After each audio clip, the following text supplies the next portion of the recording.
Good morning, friends. I go by the moniker with Derek,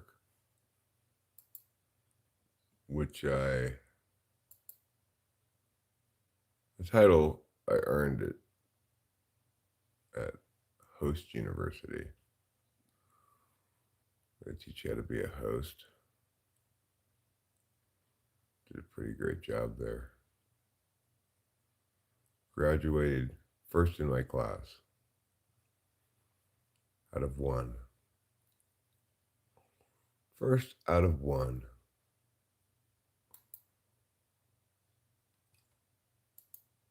That way it made it easy to finish first. Wow, look how tired I look. That thumbnail is just ridiculous. I look like such a tired old man. You're a tired old man, Eric. See these things under my eyes? That's tiredness. Tiredness Incorporated. Hi, Winston's mom. You're a person. Morning's for you. Congratulations. I hope you're a proud owner of morning with no buyer's regret.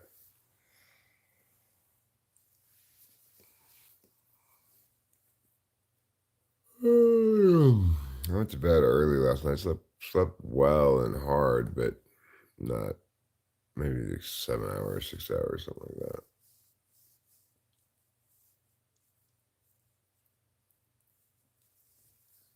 Yesterday's rant that I had. Yesterday was a very ranty live stream. It's a little therapeutic, you know. I don't get all meow meow meow meow meow as much as I used to, you know. Well, basically, Winston's mom. What we're doing right now is killing 5 hours till the USC football game comes on.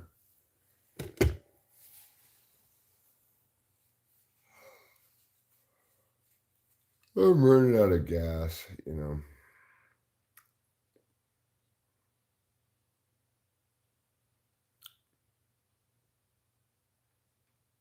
If we get into the second week of 5 minutes, I start to run out of gas.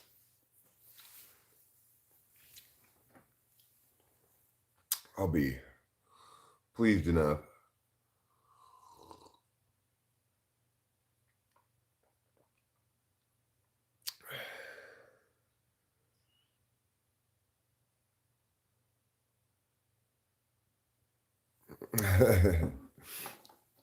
Well, the thing about duties that I was going off on there yesterday was related to that billboard that said healthcare, everyone has the right to healthcare, or whatever it said. It's like, if someone has the right to healthcare, then if they don't receive it, somebody else is either criminally or civilly liable, which doesn't make any sense at all. It's like, if everyone has the right to healthcare, then someone or everyone has the obligation to provide it. Well, I am up early. However, Boba Fett, I will point out that I am not a bird. Not only birds get up early, and in fact, I think I'm up earlier than the birds because it's only 4 in the morning here. Just turned 4 in the morning.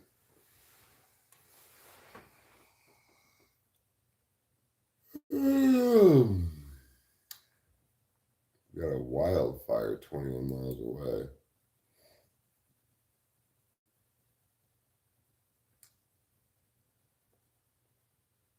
It's caused by lightning. It's 100% contained. And it was only 1 acre.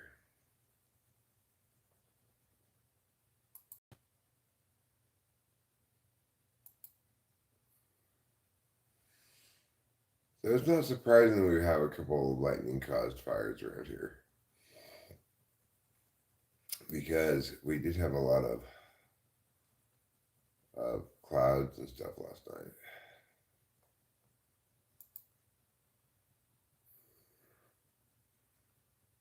In fact, it's supposed to rain this morning from 7 a.m.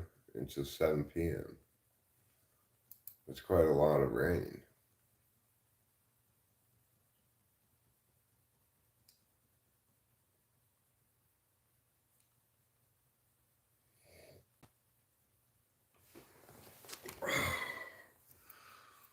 Well, for instance, Mom, you'll note that you didn't get health care because you had the right to it. You got health care because you were in the military. I'm not saying that health care is bad or that people shouldn't get health care. I'm saying that they don't have the right to it because a right confers an obligation onto somebody else. Like that's the definition of what a right is. A right is that which confers a duty onto another. So, you know, you have the right to bear arms. What that means is the government has a duty not to interfere in your ownership of a gun. That's a right in the real sense of the word because it confers a duty onto somebody of non interference. Universal rights always confer the duty of non interference. People call voting a right, it's a civil right. That's why it's non universal. Felons don't have the right to vote.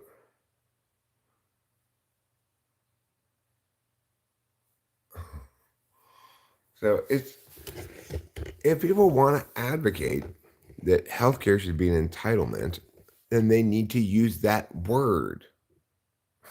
You know, it's that simple. I know they want healthcare for everybody, but to lie in order to get it is not acceptable. It's the same thing as Project Northwoods. It's like I don't, I'm not winning my argument, so I'll just lie. Or I don't care what words mean, you know? I, ridiculous. It's like the rights of homeless people to occupy the sidewalk or whatever. People don't have a right to take ownership of the public space. That's insane.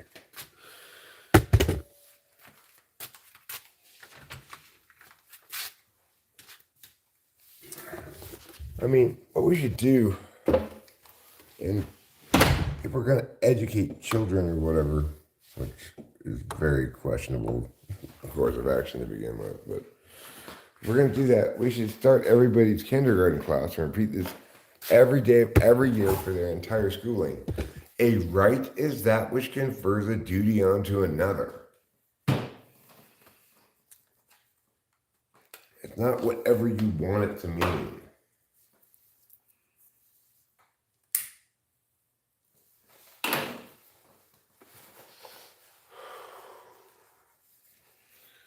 So instead of advocating, as a sane person would, in favor of making healthcare a civil right, they just make the bald ass lie claim that it already is a universal natural right, which is fucking insane. Like, we don't want to have to do our work as advocates to actually establish that what we want is desirable. Well, just lie.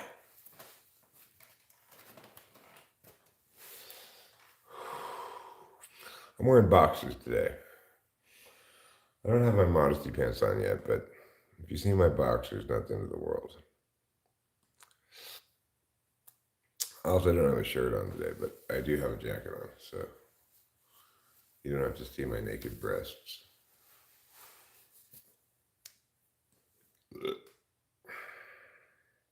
I mean, almost all of the problems in the world are caused by people not using words well, not using words to mean what they mean, abusing language in all various sorts of ways,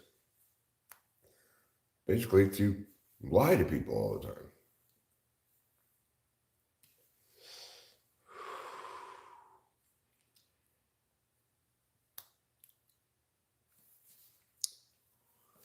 I mean, the thing is, access to healthcare is absolutely a right. Like, nobody should be able to interfere with you seeking medical care from a doctor. But access to free medical care is absolutely not a right. And if we want to reduce medication costs, medical care costs, etc., the best way to do that is to remove all middlemen between the engagement of individuals with doctors. No more health insurance. Get rid of it entirely. Make it illegal. Make everybody pay for their healthcare costs independently, out of pocket. People go, but how would I possibly be able to afford it? Well, the fact is, if it weren't for insurance companies, healthcare wouldn't be so fucking unaffordable. Doctors would have to live by the laws of the economy like everybody else.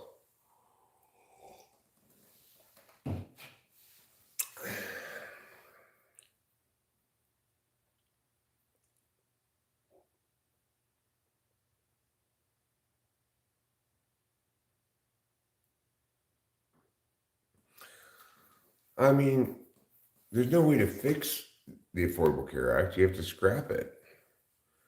It ballooned into 1,000 pages of bullshit.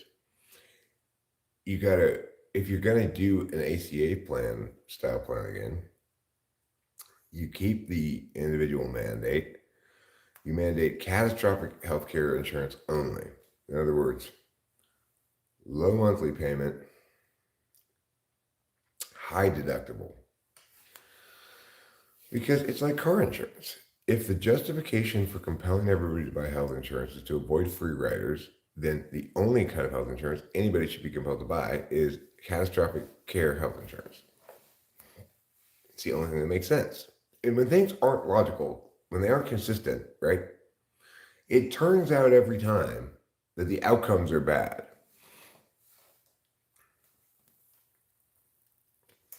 So Obamacare has seen healthcare costs skyrocket because they insist that everybody have this incredibly robust coverage that nobody needs. Preventative healthcare is the biggest lie that anybody's seen since secondhand smoke.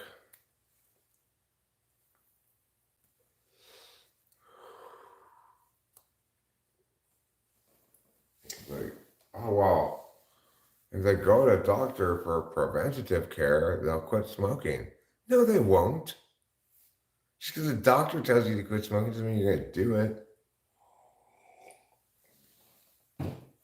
Then they'll realize they're too fat and need to lose weight. No, they won't. Idiots. Preventative health care. You go to the doctor when there's something wrong with you, morons. Not when you're fine.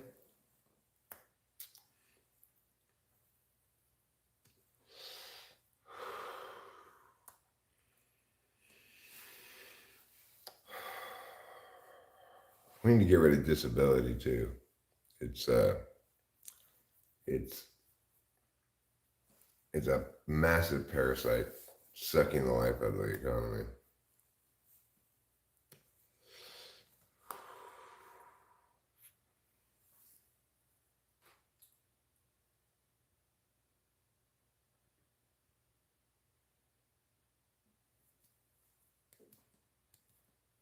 And of course, like everything else, getting on disability rewards TE skills, not actually being disabled.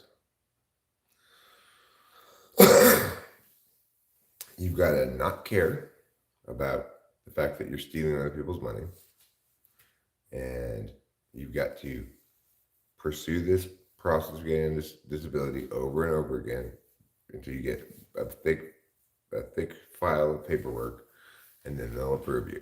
And it doesn't matter how disabled you are. Most people with disabilities can still do some kind of work. Not everybody, but anytime you make standardized some program by which you get free money from the government, people who are good at TE will get that free money. It doesn't go to the people who are deserving. It goes to the people who don't care and just do the legwork. I find that offensive. Like, your neighbors on disability, they're getting $2,000 a month from the government. Oh, cool, they're just getting it from the government. The neighbors on disability, they're getting $2,000 a month from the government, and we're going to take it out of your paycheck. That's what we're doing, but it's just getting, spread about everybody, right? People don't seem to get that. So we need to position those things. I'm advocating for disability, which means that your neighbor will get $2,000 from your paycheck every month. That's my plan. Admit that if that's your plan, Don't try to position it as nobody's going to pay for it. That's what I mean by lying, right? It's like, if you really want to be a commie, then admit that, right? Like, say, I'm saying that you and you and you should each have to pay $1,000 a month, and you too, so that these two people can get $2,000 a month free each. That's what they're advocating for. If you're advocating for disability, stop lying and pretending you're advocating for something else. If you're advocating for free healthcare, admit that you're saying, here, give me $1,000 so I can give it to that person.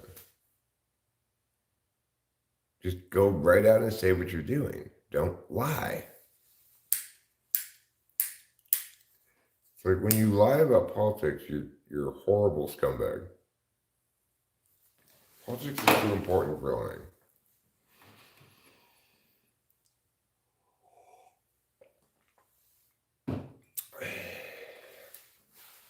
Of course, most people are just Dunning-Kruger about the whole thing. They've never considered any of these things. They don't even know they're using words wrong. They're just completely oblivious morons. Everybody seems to want to be smart, right? Be smart and creative, being NTP or INFJ or whatever. Ignorance is bliss, man. Most people drive right by that billboard and go, well, that's a good sentiment. Ignorance is bliss. It is hard to be smarter than everybody. And what I mean by smarter is basically more correct. Other people just haven't even begun to do the intellectual work necessary to have a position on things, Hi, money.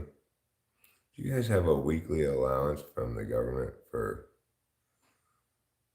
just high school education? No.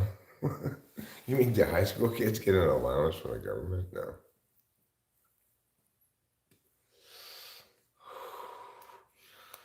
Another terrible plan.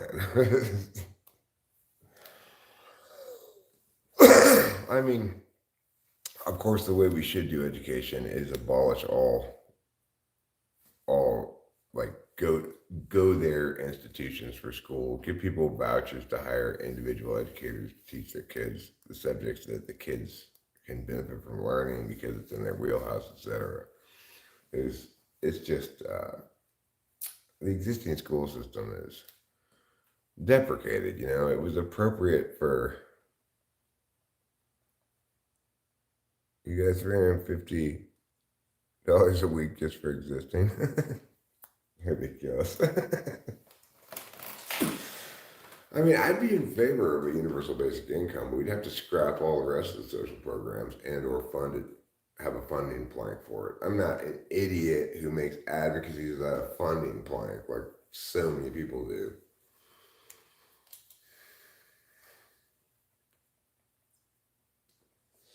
I have a crypto USD universal basic income plan in place. Very workable. Won't cost the taxpayers anything. That's assuming we can't get Congress and or the courts to agree to scrap all these federal government jurisdiction expanding social programs, which are fucking garbage. All of them. The federal government has no business providing Medicare, providing disability, no business whatsoever. The DEA is an unconstitutional expansion of federal power. I mean, these things have to go. They're just sapping they're parasites on both justice and money.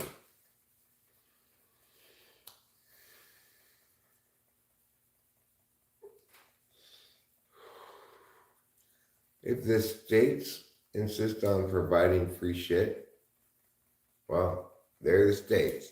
They have their sovereignty as well, But the federal government shouldn't be doing it. Our triangle is upside down.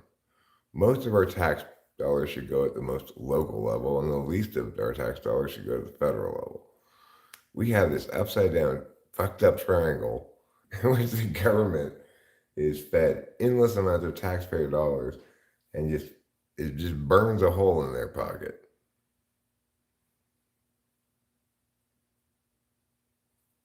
Work study program.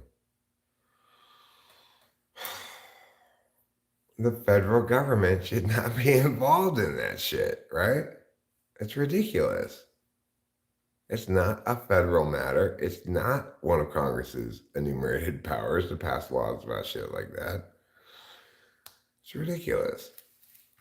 We need to constrain the federal government's incredible mission creep. Just like biggest mission creep in the history of humanity is the federal government. They're supposed to be the federal government in charge of the federation, for fuck's sakes. Boba Fett, you unban Bobby. How about that?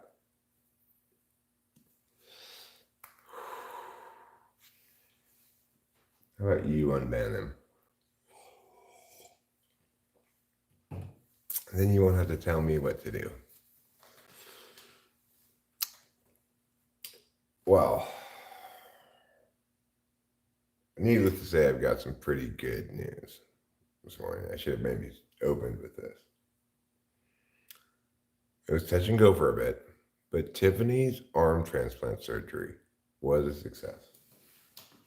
Tiffany saw as she was walking down the street a tall black man with a shiny black arm.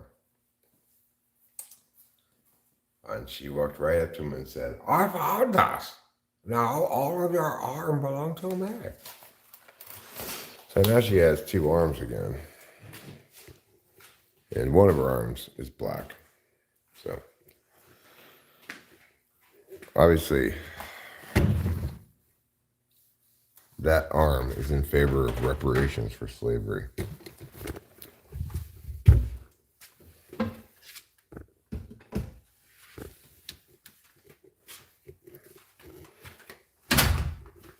I'll show you, Tiffany.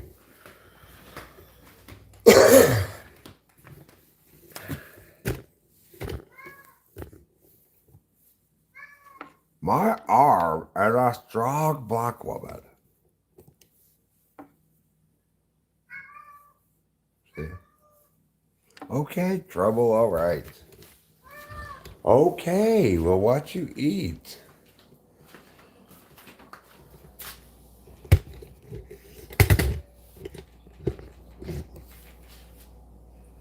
Let me give you some more food.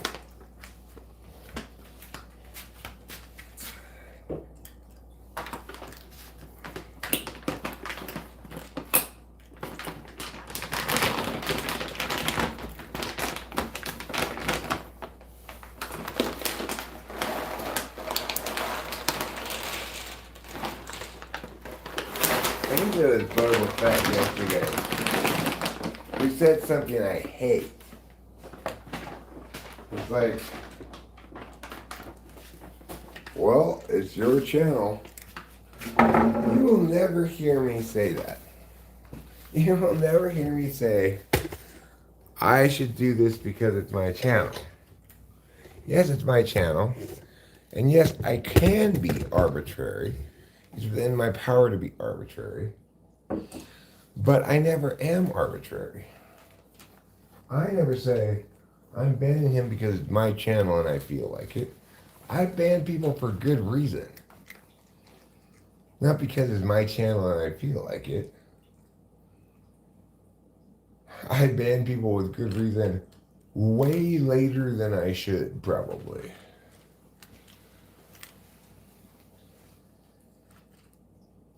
I explained my exact reasons as well. He can be a dick, but he can't be a complete fucking hypocrite.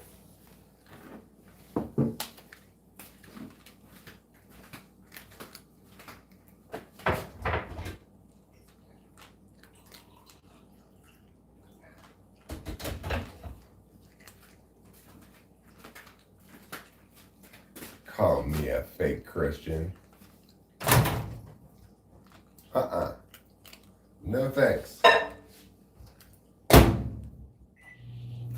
He gives Christianity a bad name. I banned him for Christ. What would Jesus do? He'd ban his fucking ass, that's what he'd do.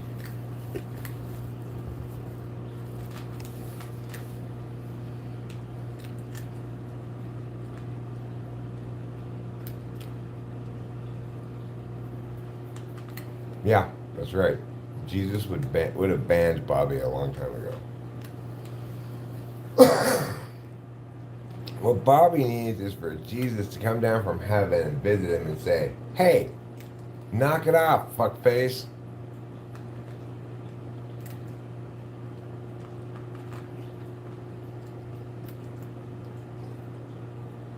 Like, where do you get off trying to invalidate somebody else's relationship with God?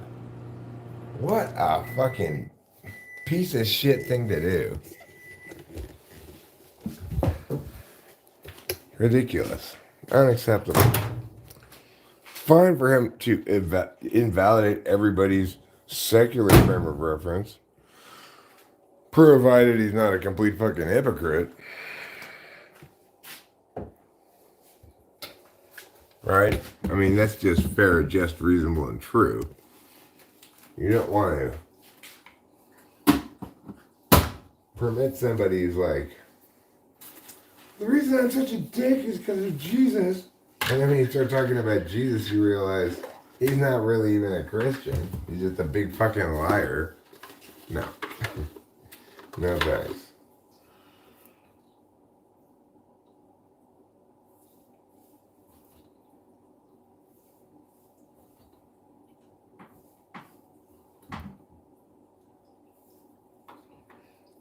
The reason I say he's not a real Christian is that if he were really a Christian, he would have embraced that opportunity to fellowship rather than just persisting in his dickishness, which supposedly is predicated on secularity, but it's actually just predicated on you being somebody other than him.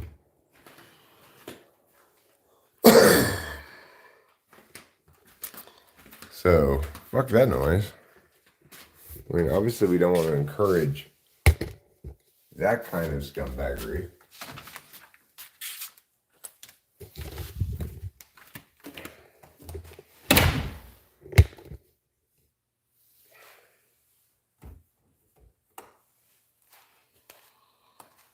Okay, I refilled my coffee, but now I need to get my glasses. Otherwise, I won't be able to see what you're saying. So let me go get my glasses. I'll be right back.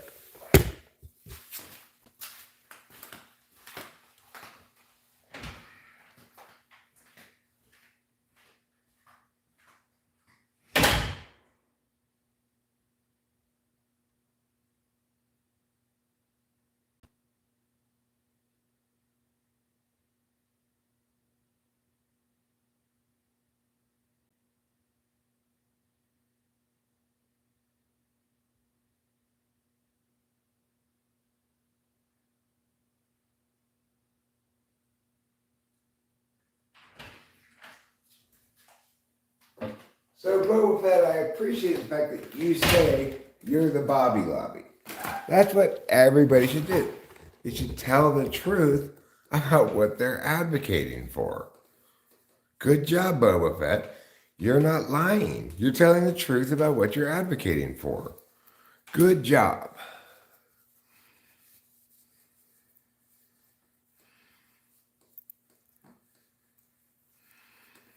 No, I don't have the bong. Thank you for reminding me, Mrs. Mom. I don't have the bong, but that's because I plan to smoke another cigarette or two first before I pull bowls. When I do go pull bowls, I'll pull bowls inside.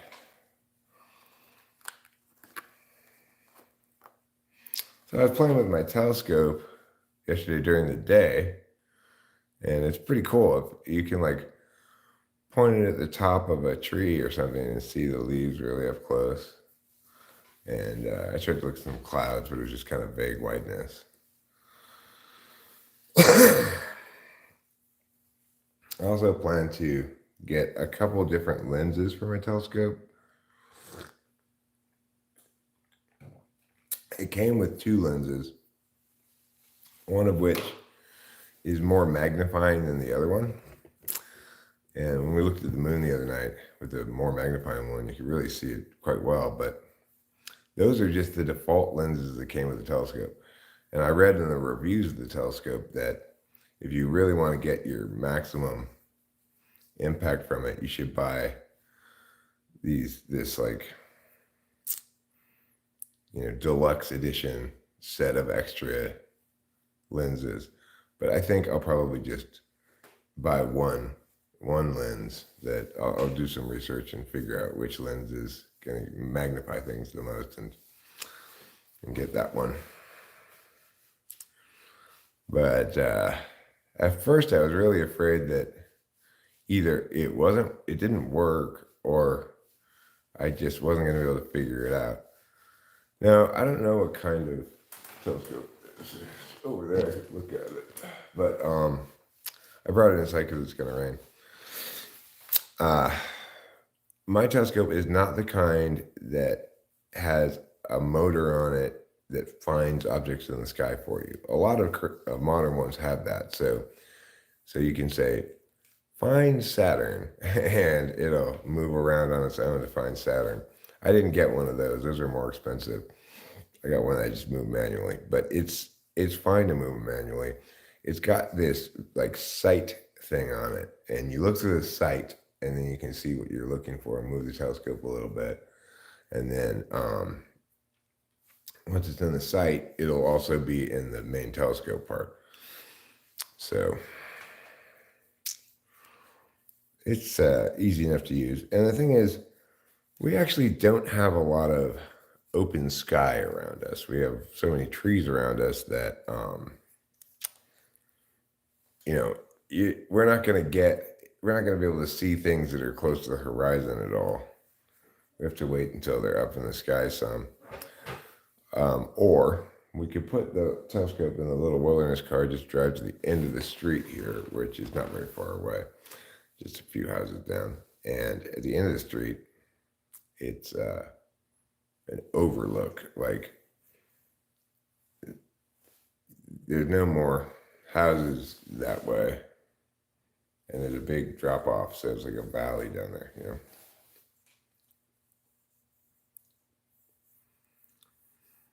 We're within hours, days now of the government shutting down unless two sides come to an agreement.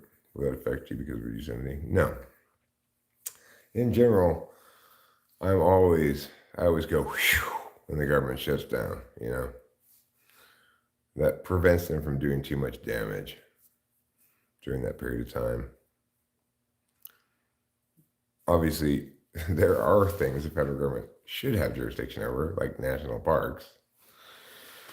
And therefore, we don't want those parts of the government shut down. But since the government is primarily dealing with things that are out of their legitimate jurisdiction, whenever they shut down, I'm like, good. Hopefully they stay shut down as long as possible.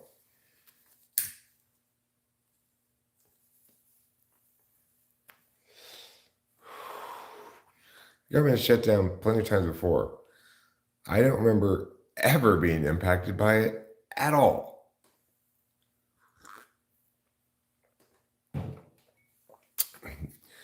Because for the vast majority of people,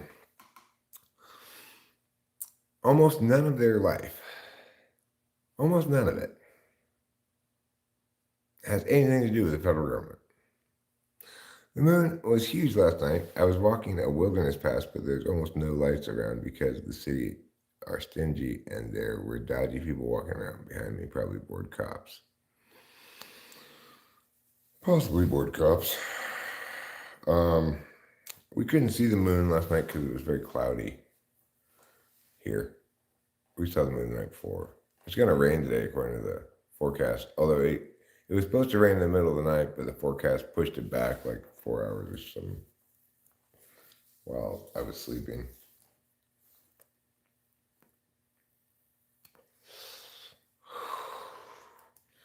Which is great. I love rain, you know.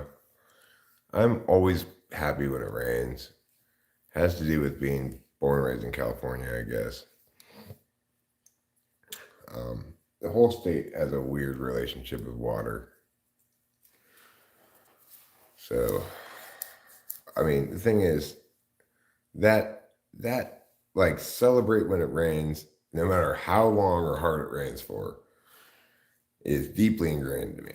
So, actually, California's water problems no longer affect me at all because we have our own water company, the Mariposa Pines Mutual Water Company.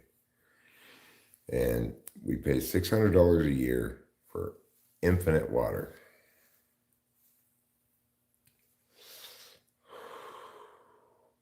And all the water we get does not come from California's aquifers. It's all cistern collected rainwater in the water towers. Maybe they collect it from someplace other than just rainwater, but I don't think so. We've got enough water towers to easily provide water for everybody back here, which isn't that many people, plus some, you know, plus enough water to provide all the water firefighters need should there be a wildfire around here. So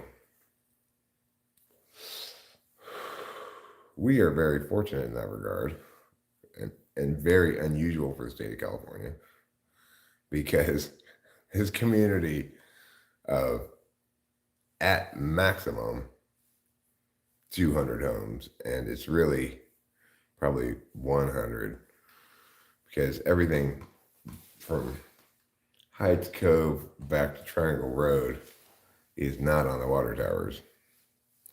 So, so in that regard, it's almost like a self-sustaining community in that we just this community, the person who built my house put in the water towers in this whole system and just basically seceded from California's water situation. Because prior to that, back here, And still, everybody from here all the way to the highway in most of Mariposa County is on well water.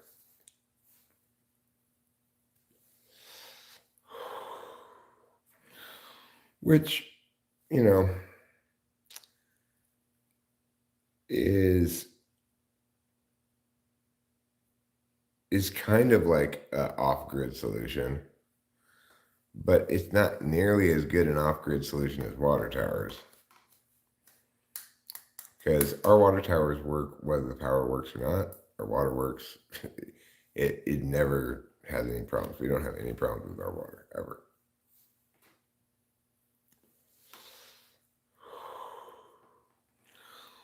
Well, not my place here at Lamb.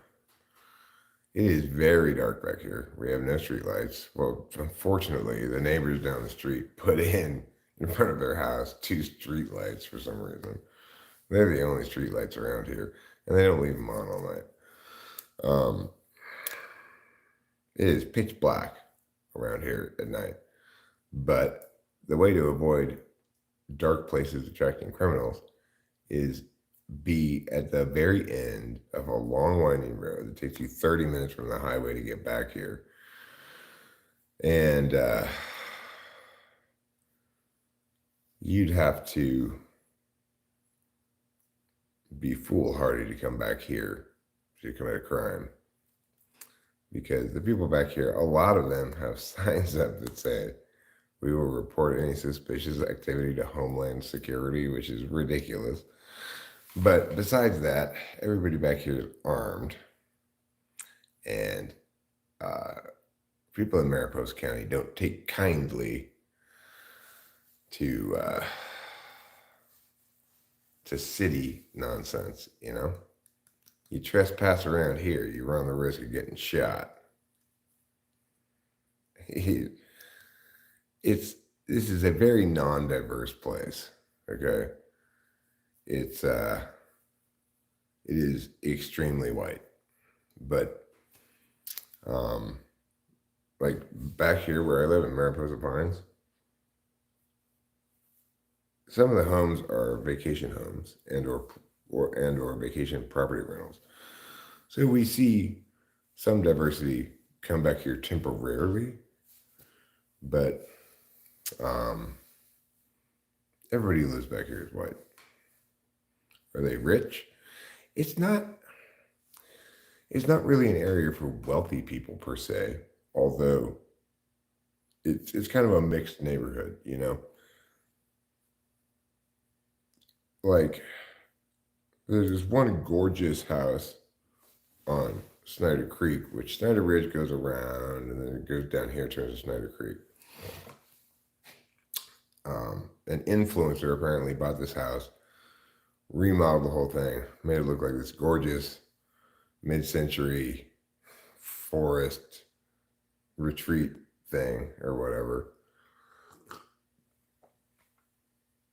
But then got annoyed by the fact that people didn't take good care enough of it when they stayed there at $600 a night or whatever. So now it's just empty and property management comes and takes care of it. And I've never seen anybody in the place. There's a few houses around here that are mostly empty all the year round because they're vacation rentals and or vacation homes. Like this house was the vacation home of the people we bought it from. They live somewhere down in the Central Valley. The guy runs this store that sells these little wilderness cars. And so they came up here as often as they could for getaways. They probably live in Fresno. There's other people's houses are like that too. But regardless, you'd be ill-advised to try to come back here and commit crimes because this is not the place. This is like a little bit of the South in the middle of California. Trespassers will be shot.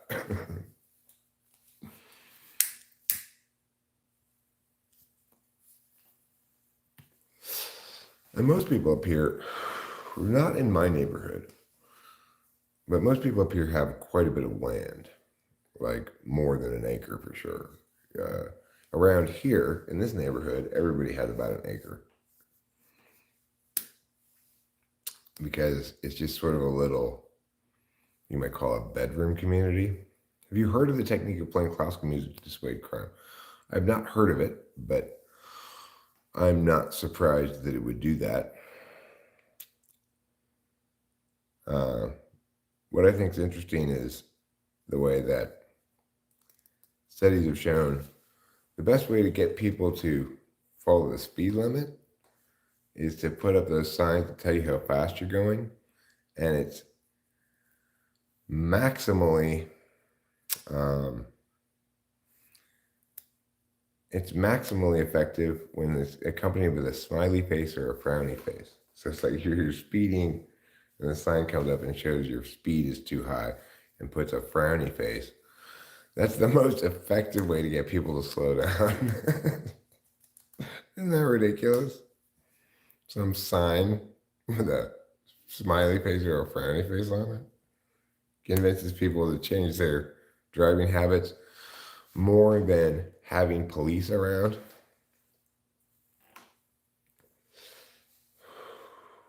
I love that solution. I love that solution, just like I love solutions like don't put up a sign here that says no left turn. If you really don't want me to turn left, put a little wall there so I can't turn left. You know? Otherwise, if there's no cars at the middle of the night, fuck your double line. You know? Just fuck it in the butt. Playing classical music lowers my street cred. Not on the streets of Vienna. Okay, money? On the streets of Vienna, if I'm committing crimes and playing classical music at the same time, I just become a more classy criminal. So is the advocacy here that we provide free classical music MP3s to criminals? That seems like a federal government matter.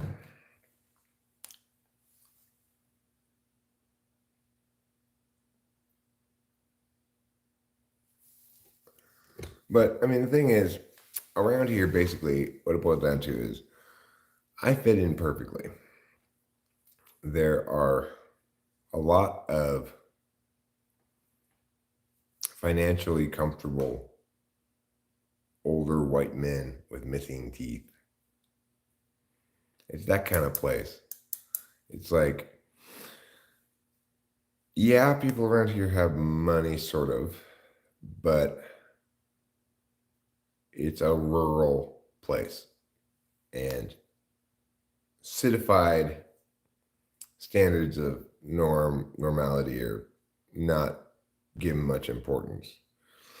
It's kind of a schizophrenic place too. It's like we had the county fair. It's full of 4-H people, kids selling the pigs they raised and stuff like that. Very farmy. Then this upcoming weekend, today in fact, it starts. There's the Goddess Festival at the county fairgrounds. There's the Butterfly Festival. You know, there's a certain amount. We don't even have a McDonald's in the whole county. We only have one drive-through fast food restaurant in the whole county, and it's Burger King of all things. You know, if we want McDonald's, we have to go to Madera County. We have to go down to Oakhurst to get McDonald's. Definitely people grow gardens, but they also raise a lot of livestock around here. So there are multiple places between us and the highway where there's somebody's house where you can just go and buy eggs, for example, or home pressed apple cider. There's a place in Lush Meadows, which is like halfway between here and the highway. It sells home pressed cider. On next door, you see things like somebody's horses are hanging out in my front yard. Can you please come get them? I never got to experience that shit growing up in LA. On the way to the highway, we drive past people who have horses, and somebody who's got a horse just right down there. We drive past it pretty much every day. They have it in this, during most of the day, they have it in this square corral thing. Seems like a happy horse. We drive past goats. I don't think anybody between here and the highway has cows, but I could be wrong.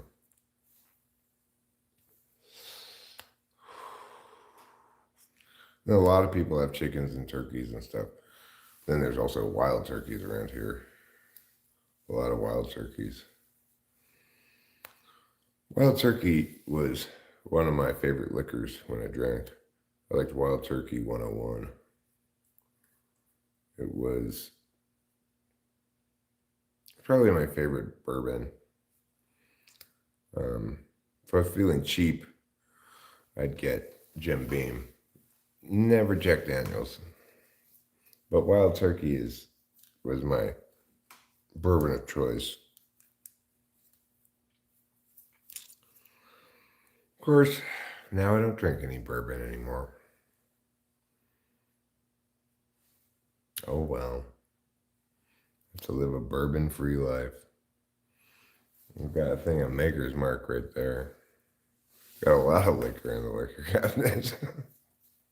Ridiculously. It's like I spent all my drinking days dreaming, wishing I could have a liquor cabinet, but I could never sustain one because I drank so much. Now I've got a full liquor cabinet and I don't drink. I do use alcohol a lot to cook with, relatively frequently. Like pretty much any time I cook anything, I use alcohol. Like last night when I made bratwursts, I cooked them in beer, real beer with alcohol in it, because I'm not going to waste a non-alcoholic beer to cook with. And when I cook pot roast, I use a lot of wine, usually some bourbon or something too, maybe a beer in there, as well as broths, onion, carrot, beef, obviously. You don't need a lot more than that in there. Besides, potatoes, of course, too. Potatoes, onions, carrots, beef, liquor, wine, broth, and then a packet of ranch dressing. That ranch dressing really kicks it up a notch, I'll tell you. If you've not Googled it or heard about it, Google Mississippi pot roast. It's a very popular pot roast recipe right now. So much so that when Corey was here and he wanted to make it for us, and he went to the grocery store and purchased ranch dressing packets, the lady at the store said, "Oh, you're making Mississippi pot roast, huh?" I had never even heard of it before, but I guess it's the hot new pot roast thing right now. You might not be somebody who keeps up on pot roast trends. I'm not either, but I was happy to be informed about the fact that there was a pot roast trend and to get on that bandwagon. Jerry Grenadier. Well, you have indeed spelled McDonald's correctly, and I'm proud of you. You know, McDonald's briefly had available what was known as Grimace's lunch. It was just a regular McDonald's lunch, except it had a purple shake that went with it. But that brief advertising campaign was so successful that Rachel and I traveled all the way to Oakhurst just to get Grimace's lunch. Because I was just like, oh, I want to eat that. I like Grimace. Who doesn't like Grimace? And you know what? The shake, even though it was grape, and I'm not a huge fan of grape shakes or grape flavored things, it was actually quite delicious. I can understand now why Grimace wants a grape shake.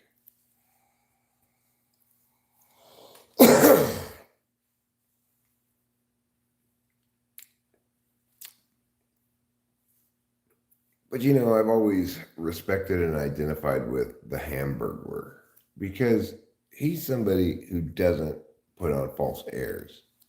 When he escaped from prison, he refused to change into street clothes. He just wears his strict prison outfit everywhere he goes because he's not trying to put on airs and misrepresent himself.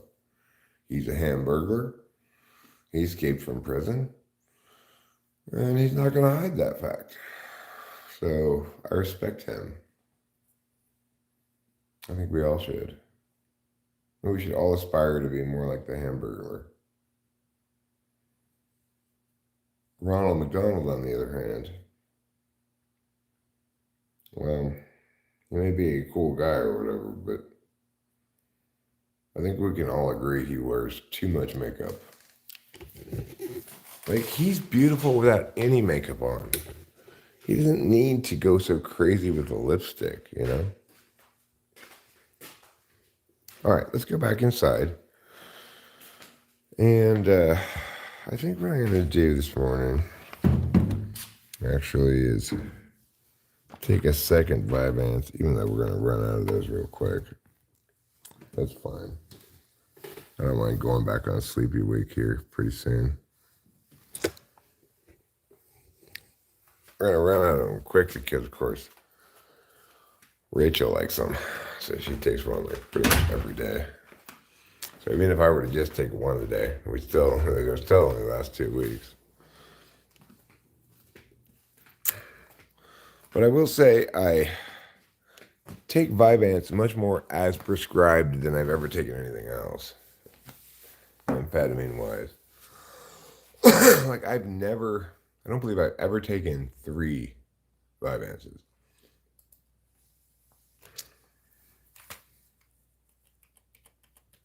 Whereas like with Adderall, I was prescribed 15 milligrams twice a day, but I was likely to take as many as like 8 of them at once, you know.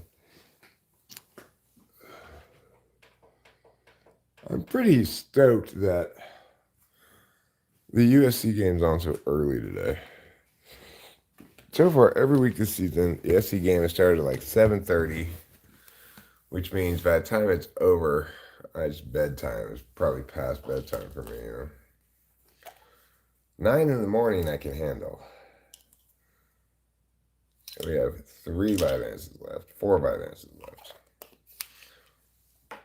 Well, we'll have 3 after Rachel takes one this morning.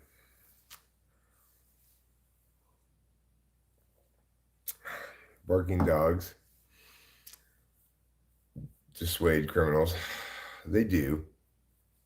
The dog across the street can be barky sometimes. Fortunately, it's not like an all the time thing. Then that would be really annoying. But the dog barks when its family leaves, when it comes back, and sometimes while they're gone. But there's almost always somebody home there, so the dog doesn't bark too much. But the dog would, if there were unusual noises and stuff during the middle of the night on the street, the dog would probably start barking. I'm not worried about anybody being, criminalizing me because we keep the doors locked all the time. And additionally, I've got a gun. So try to invade my castle at your peril. I believe in the castle doctrine. And if any criminal comes into my house, I won't have any problem shooting them. I won't even feel guilty about it afterwards. You want to try to violate my rights, you forfeit yours. So, you got robbed once while you were still in the home? That's horrible. You had your headphones in. I mean, you didn't even notice you were getting robbed, and then later on you realized some shit was missing. Well, Mariposa County is very, very low crime rate. As low as anywhere in the state of California, I'm sure. I look at the police blotter fairly often. mostly like reckless driving, a couple drug busts here and there. You know, the most dramatic crime possible happened recently, though, as somebody murdered somebody, stabbing them in the head, and then was tried to stab the cop and got shot and died. A sheriff's deputy shot and killed the guy in the driveway of Health and Human Services, of course, where the murderer had gone, thinking that somehow the federal government could help with this. Yeah, well, after you stab somebody in the head, you don't need health or human services. You need to be imprisoned for the rest of your life.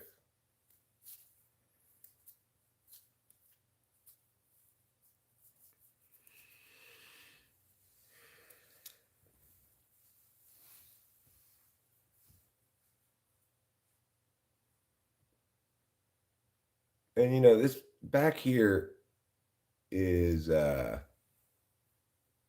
should have set boundaries. I do not appreciate being stabbed. I was gonna stab her, but then she was clear about her boundaries. No stabbing allowed.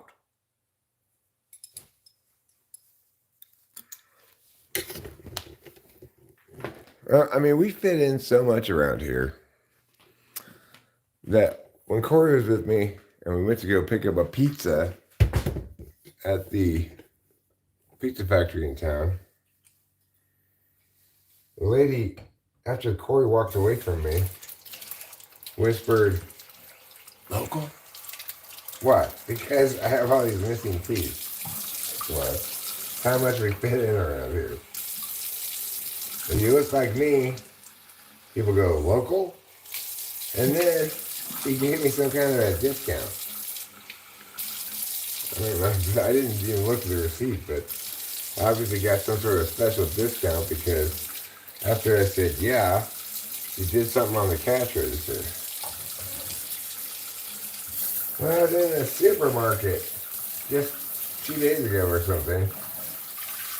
The lady who was working the cash register at the supermarket was talking to the other lady about, because I was talking with the other lady and me sort of, about these French bread pizzas that I got and how her brother eats them, but he puts them in the microwave because he doesn't have any teeth. So they're softer that way. I thought, this really is my home, isn't it? It is really my home.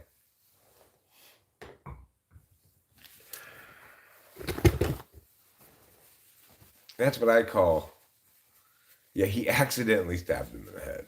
And then he accidentally ran at the sheriff's deputy with the knife in his hand. I saw the dash cam footage or the body cam footage or whatever it was. And I'm somebody who gets outraged by police violence in any reasonable context. And all I could conclude about that was, well, that was justified. Anybody who was armed and had this crazy person running at them with a knife like this, ready to stab them, would have shot the guy. Any sane person would have done so. Clear self-defense. As clear as it could possibly be. And I am not somebody who sides with the cops automatically at all. Okay? I think the cop's job is to apprehend people without harming them. However, if a person who's already killed somebody by stabbing them in the head with a knife is running at you with said knife, obviously intent on stabbing you, then bang, bang, motherfucker. I don't care if you got schizophrenia or not. You've already murdered somebody. You're charging me with a knife. Goodbye.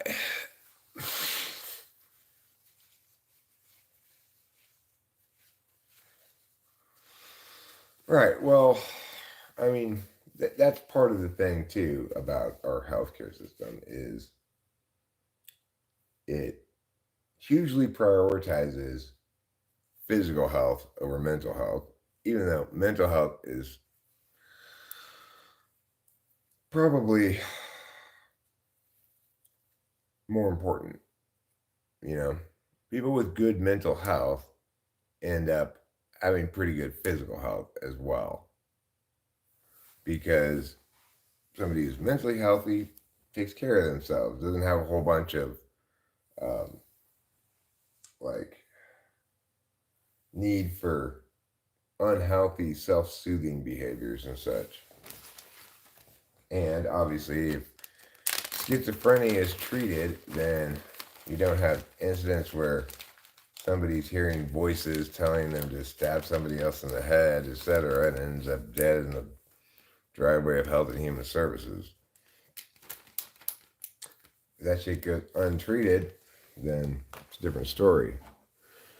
And of course, you want to see how little the country really cares about mental health. Just look at the amphetamine shortage. Now, granted, I don't think really amphetamines are critical to anybody's mental health because I don't believe in attention deficit hyperactivity disorder as an actual thing, right? Nevertheless,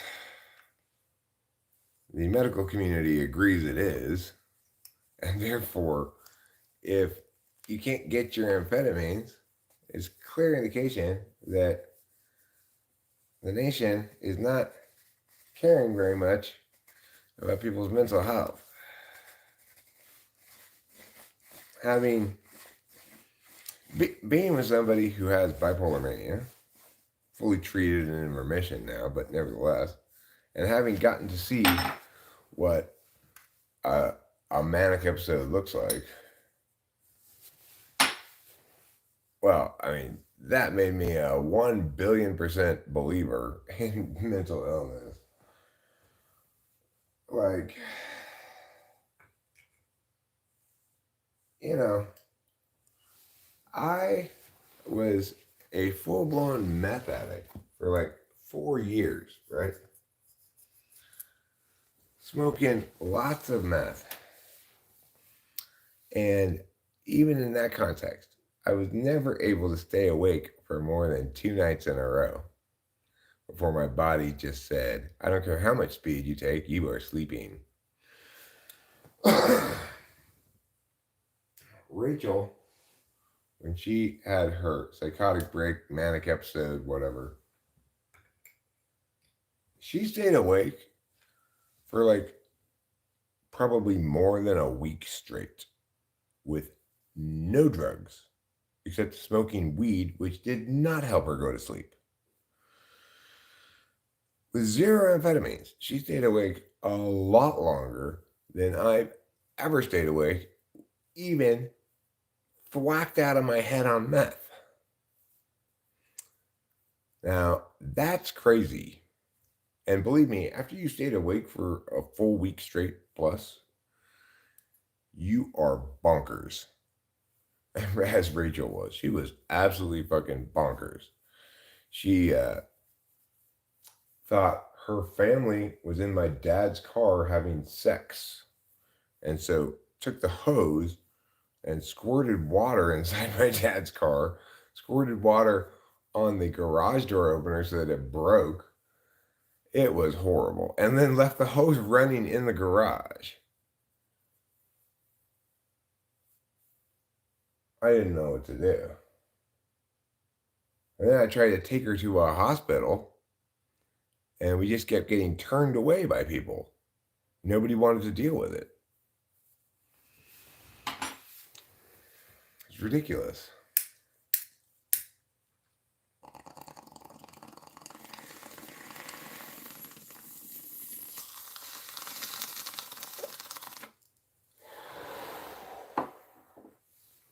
And she was subjected to 10 years of ongoing malpractice by Mercy Medical Center, in which she was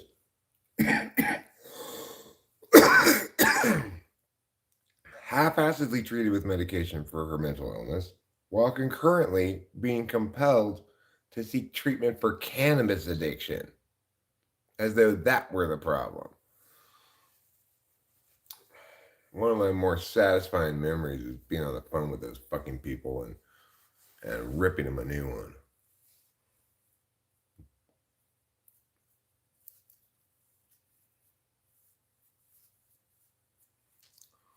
Yeah, it is. It's like when met with Dr. Ingram, and he was asking me a bunch of questions to basically check to see if I had any kind of mania or depression kind of things. And I said, look, Dr. Ingram, yeah, I have kind of manic stretches in a colloquial sense of the word, but I have seen what actual mania looks like. I have watched Rachel stay awake for a week or more straight and completely lose her mind. I have never encountered anything like that. Um, so, no, I don't have any kind of clinical mania thing at all going on. Don't worry about that. And he said it's so nice to talk to somebody who has personal experience with actual mania so they don't mistake their normalcy for mania. What did I smoke? I smoked a bong rip. I'm going to smoke another one right now. What kind of weed is this? I don't know. This is mystery weed from heaven. One time, Rachel and I received this gift from heaven when we went to pick up some packages that had been sitting first in the realtor's office for a couple months, then in my daughter's trunk for a month, expecting to be a few packages for Rachel or whatever. Well, there were these packages that had our return address on it and had been returned to our address for insufficient postage, but they didn't have our name above the return address. And we brought these packages back here. It was another couple of weeks before we got around to opening them, and they were full of weed. We got all this free weed from the heavens because somebody was trying to use our house, which we were selling at the time, as basically a return address for a dark web drug deal, figuring, well, if they get returned to that address, nobody's living there, I can just see them on the porch, drive by, pick them up maybe.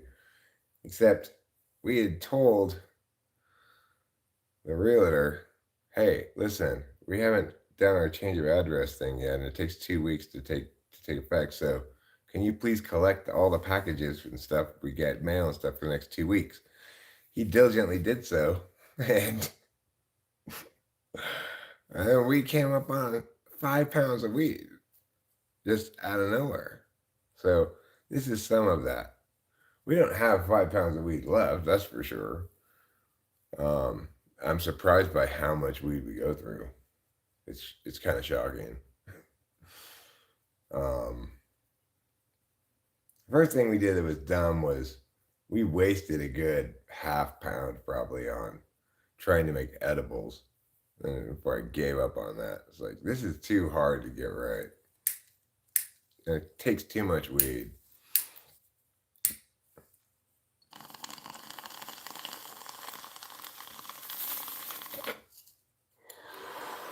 I gave probably like a QP to Cameron.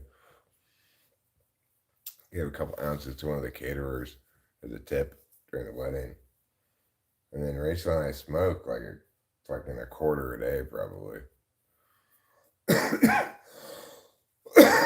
But this should last us, the weed we have should last us until our harvest next summer, fall. We're going to grow this upcoming year, grow at least 3 or 4 plants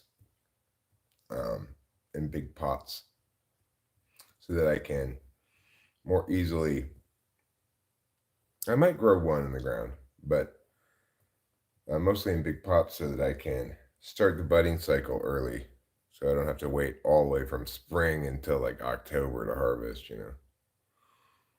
Because if you have them in big pots, then you can either cover them with a trash can at like 4 o'clock in the afternoon so that they think it's getting dark earlier, or you can put them. You just physically move them to a room where it's dark. Either way, and and that way you you don't have to wait quite as long for them to complete the whole process. Because actually, they've been growing from like, let's say, April all the way through July and get into August. At that point, they're mature enough to start budding, but they're not going to start budding really for another month unless you initiate the budding cycle with that by forcing 12-12 darkness on it somehow. 12-12 darkness light. I don't want to grow indoors because electricity is expensive and growing indoors requires a lot of electricity.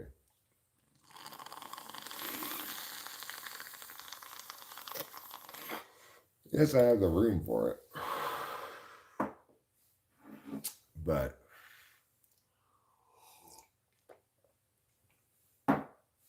I've grown inside before in Santa Cruz.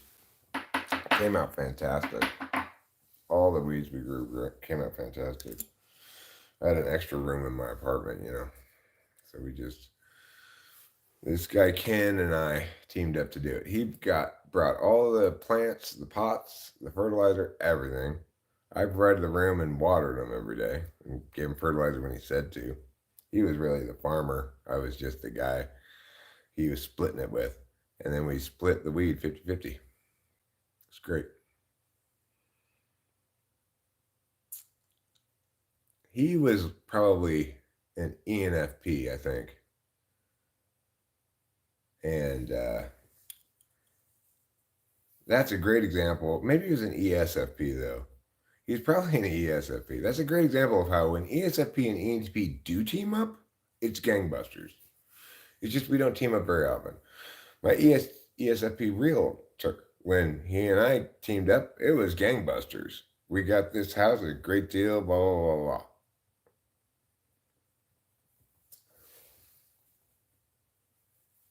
Yeah, so I think that Ken was an ESFP too, and that worked out beautifully. We had a great teamwork, and then also we weren't really friends. It's like he lived at the house I had lived at before I moved to that apartment, so he was a former housemate, but we didn't have that much in common, I guess, because he was an ESFP. But when we did have something in common, like let's grow weed, which was his idea, thrown at me, and I was like, "Fuck yeah!" Worked out fantastic. He came over like maybe 2 times during the whole grow cycle to check on things. If I needed more fertilizer or something, I'd just tell him and go get it from him. Because I didn't pretend like I knew anything about growing weed. That was the first time I'd ever grown weed.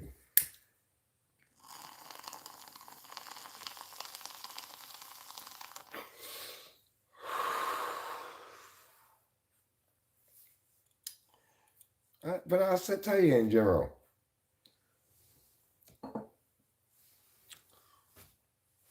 the only way you can have the really best possible weed experience is if you grow it yourself. Because how fresh slash dry slash old whatever weed is a big factor in how it smokes. It's not the only factor, but it's a big factor. If you get, it's weed is more like fruits and vegetables than it is like wine. You want to smoke it at the peak precise moment of freshness, where it's just dry, but not all the way dry, so it still has a little bit of moistness to it. And it's like you picked it a couple of days ago. You harvested a few buds a couple of days ago from a plant. You've let it dry in a natural way, which means you either have a fan blowing on it, maybe have it under some lights, but don't try to microwave it or dry it in the oven or some shit like that, right? It's dried just to perfection, which is to say, the stems inside the bud don't quite snap. You have to, then it snaps. It's got to be like that. If it's too moist, the stem, then it won't smoke well. So you have to wait until the stem is not quite all the way dry. The rest of the bud then will be fully dry around it, as dry as you want it. And then you smoke it right then at the peak of perfection, when it's all the crystals are still white, the hairs are red or whitish red, sometimes white depending on the strain.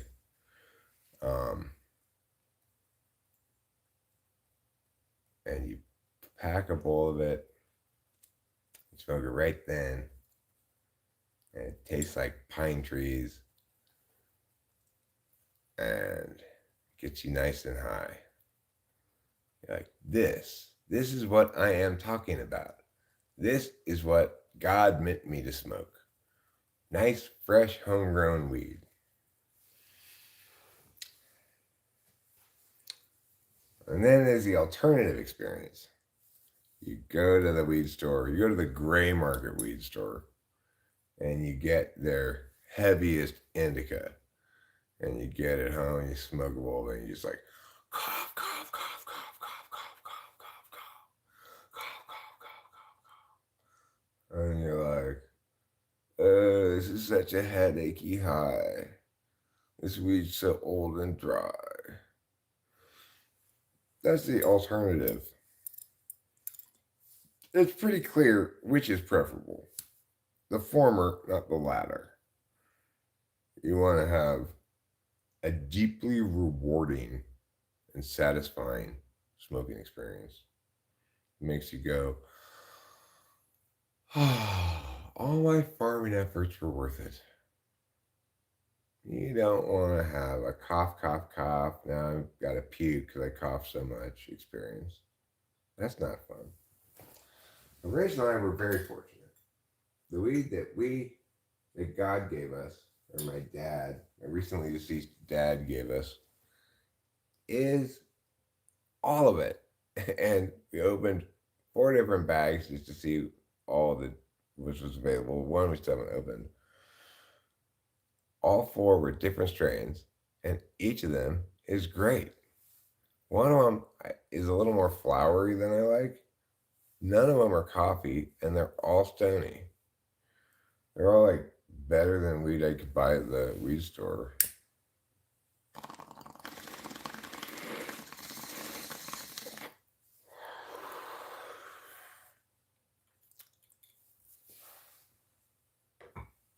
Of course, prices of weed are ridiculous. If you go to a fully white market store that sells various brand name weeds, it's like you can get it cheaper than this, but for the top shelf shit, you're looking at $60 an eighth, which is ridiculous.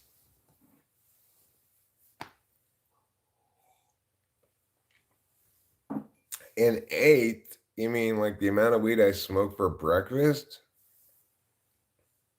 I can't. It's like a cocaine habit. I can't pay $60 an eighth for weed. At the rate Rachel and I smoke, that'd be like $120 a day.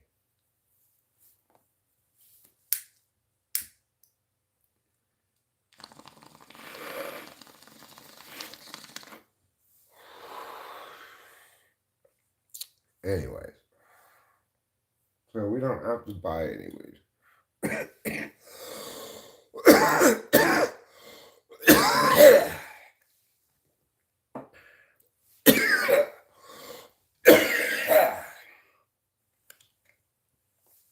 We will still occasionally buy edibles when I feel motivated to drive all the way to the Indian weed store.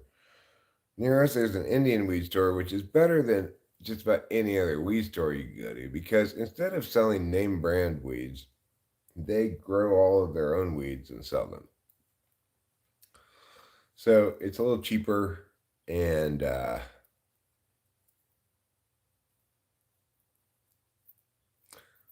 um, I like their weeds. They're not the reason that's a good thing that they grow their own weeds and sell them is most most brand name weeds, what they're aiming for when they breed is just high THC levels. The thing is, the high from weed is a consequence of a so-called congregation effect between a lot of different kinds of. Um,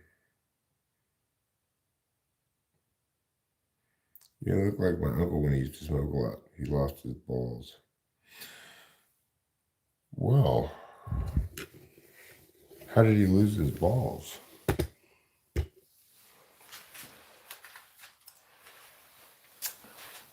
I knew a guy who had who crashed on some skateboard or whatever, something, and he had a testicle injury. He had to go in for surgery, and like one of his basically like his one of his testicles was like hanging out or whatever. I and just heard about it, you know. I guess they managed to successfully repair that, but he may have lost a testicle. I don't remember what the exact outcome was. Anyway, that same guy later on got paralyzed in a dirt biking accident from the waist down, and he's still presumably Andrew. He's still presumably alive and married and in a wheelchair. So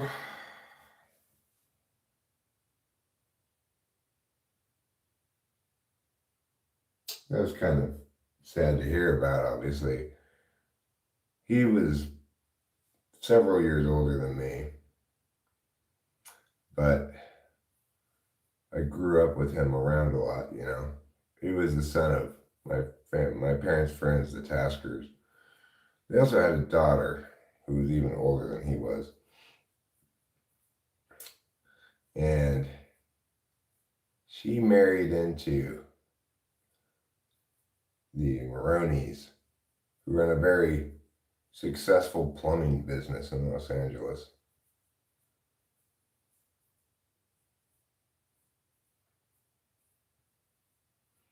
Brian Tasker was probably my dad's best friend, and he died, I don't know, 10 years before my dad did, I guess. Maybe Richard was my dad's best friend. He lives in Coarse Gold.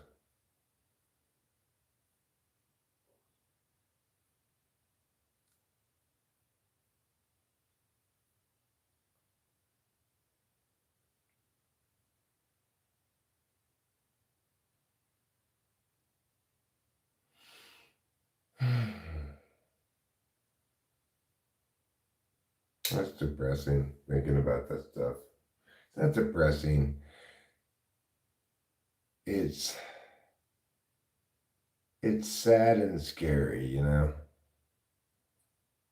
Think about Richard, for example, whom my dad visited frequently, maintained correspondence with on a regular basis. Now, in Richard's life, there's just this void where my dad was.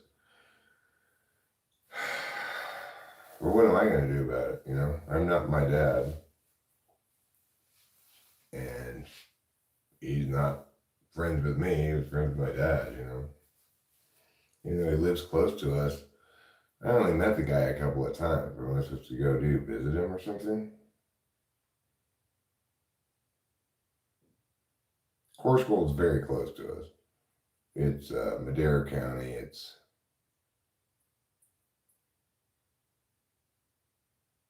It's just past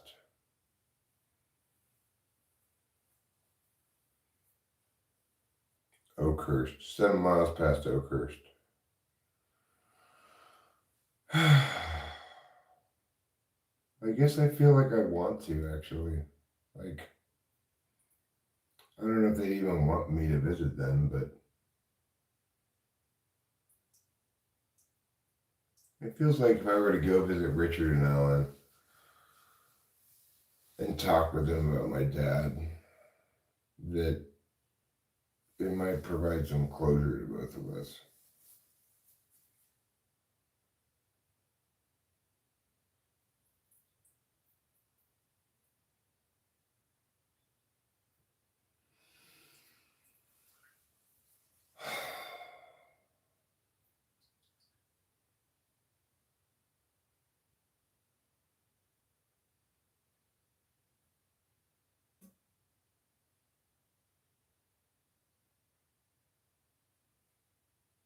Yeah, I guess I really think I should go visit them.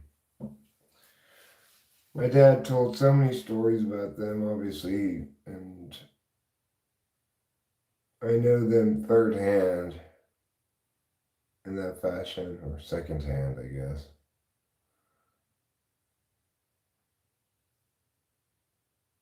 I know a lot about their life story and stuff. Even though I didn't hear it from them.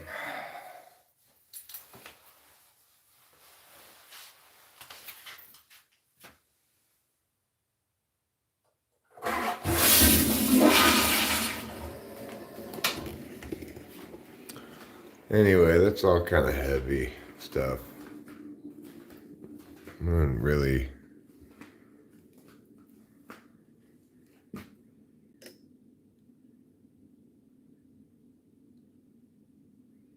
Well, the doctor was being really irresponsible then. To attribute a linkage between those two things is basically shockingly irresponsible, and shame on that doctor, because obviously there's no established linkage between having a problem like some sort of testicle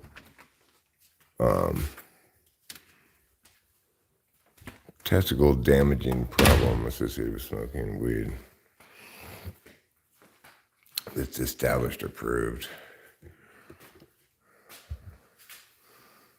So shame on that doctor for falsely attributing things. So I guess it's extremely irresponsible.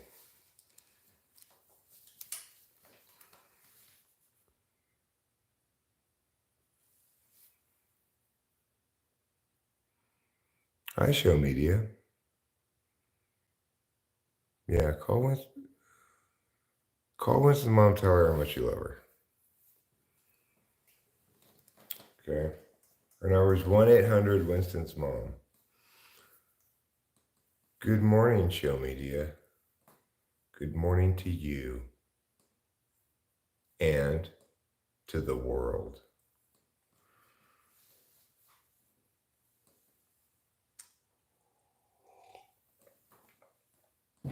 I want you to remember the immortal words of the Beatles. It's going to be a bright, bright, sunshiny day.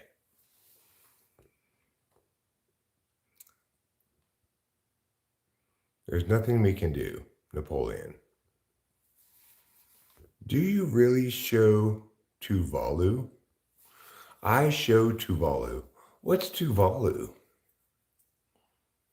And why do you show it? What flag is that? Is that the flag of Tuvalu? Is Tuvalu a country? You've got me very curious about this whole Tuvalu thing. If I were inside, I'd Google it. But can't do that side. Can't do that outside while live streaming. The YouTube app doesn't let you do something else on your phone and sustain the streaming at the same time. Like if you answer a phone call, or if you try to go to the desktop of the phone and Google something, it'll disconnect you from streaming. It's like, you may not multitask while live streaming.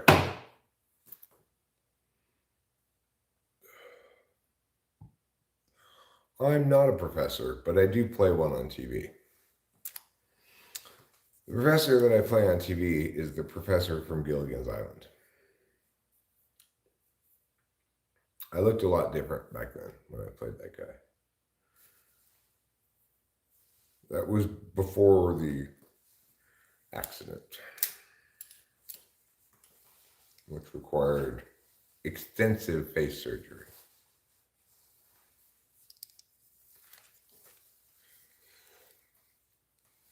What about the Larry David sandwich? 2 kinds of fish, cream cheese, capers, and onions on a baguette.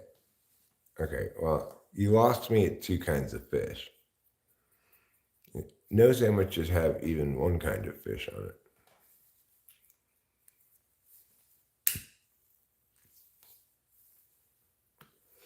Fish are for catch and releasing, not for eating.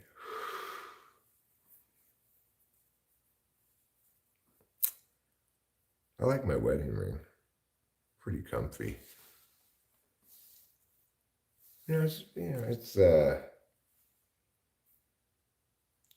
a little less of a presence on my finger than the ring I used to wear, which was made out of koa wood, and I got it in Hawaii when Rachel and I went on a trip to Hawaii with my dad and my daughter and her boyfriend at the time.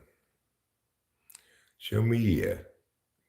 That is an emoji, but what is it an emoji of?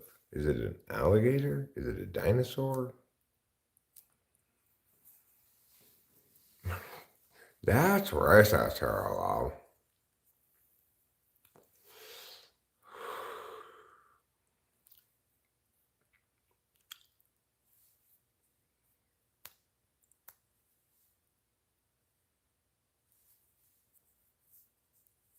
I believe it was a young gentleman in the movie Airplane who said, "I like my women like my coffee, strong and black."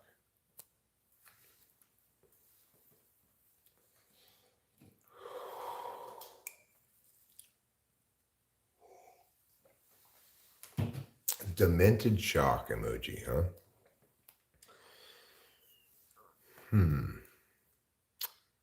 Do you really think that pink whatever it is has dementia? Is that why its shock is demented? Or is it some other kind of demented? Is it like Dr. Demento? Did anybody here ever listen to Dr. Demento? Or are you all too young for that? Or was that an LA thing? It may not have been a national thing. I think it might have been a national radio show, but it may have just been on in LA. I don't know. He used to play like joke songs, comedy songs, or whatever. I like my women like I like my coffee in a burlap sack thrown over the back of a mule. Men like God, you just earned a wonder point. That's 1 wonder point for you, my friend. Now it is Saturday, so wonder point values are not doubled, but it's still better than 0 wonder points.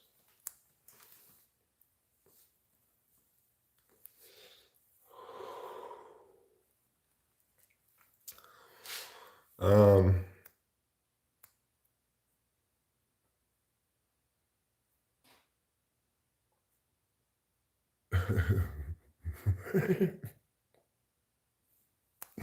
Who is that a quote from?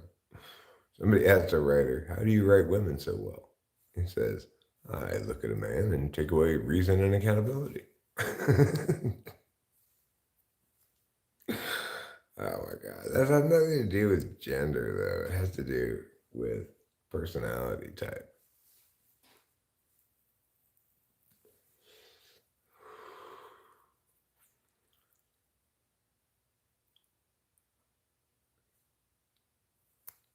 It would be better to say, "How do you write an ESFP so well?" I look at an ENTP and take away reason and accountability.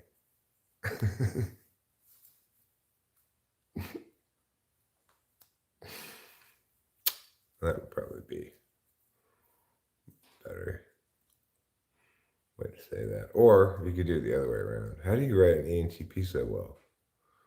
I look at an ESFP and take away follow through and effectiveness. You can do that for each of the types, really. It'd be fun. I can make a video about that.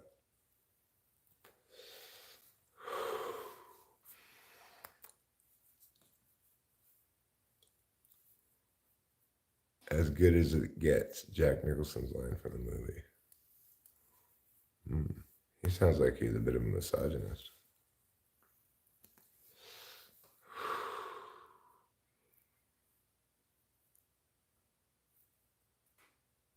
I guess I should say I look at an ESFP and take away efficiency and effectiveness, or efficiency and follow through. One of the two. Take away TE and SE.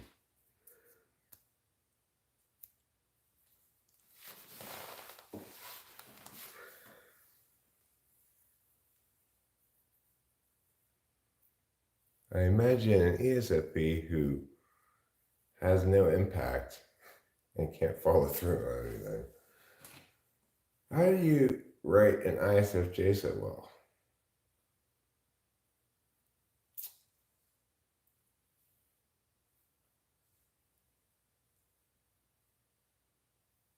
I'd be like, I look.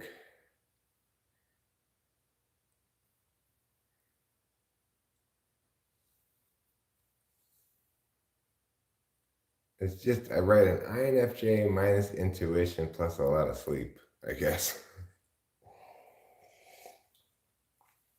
I don't know. I have to think about them, each of them. You could write it from a number of different perspectives, right? Like compare an ESTP to an ISFJ, or compare, say, an ENTP to an ISFJ. You could stay in the quadra. You do it a lot of different ways. Infinite different ways almost. So you'd probably, if you were going to do that, you'd probably want to, first of all, pick a relation that you're going to stick with the whole way through. So I just did ENTP, ESFP. Well, I'll stick with that collegial relation, whatever they call it. I forget what they call it, but they describe it as collegial. That relationship, do that for each type. In other words, for each type, you change the last three letters. So instead of, you compare an INTJ versus, now you compare an INTP versus an ISFJ.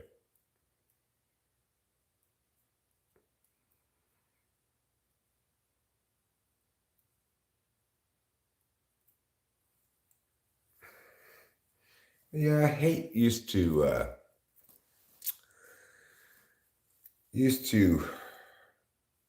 be less of a barrier to financial success or commercial success than it is now. It's just got, 2 cups of hate in it. Should be fine. Now they've reduced the amount of rat feces you can have in a movie.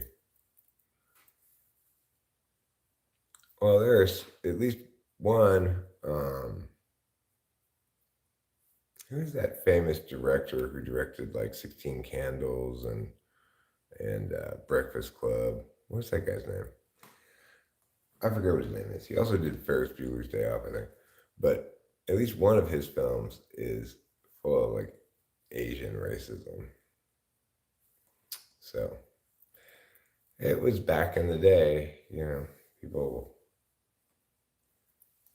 I mean, there was no external metaphysical field that allowed people to engage like this, right? The only external metaphysical field was the library. And talking actually to people face to face or something. So, as a consequence, things that didn't really withstand any scrutiny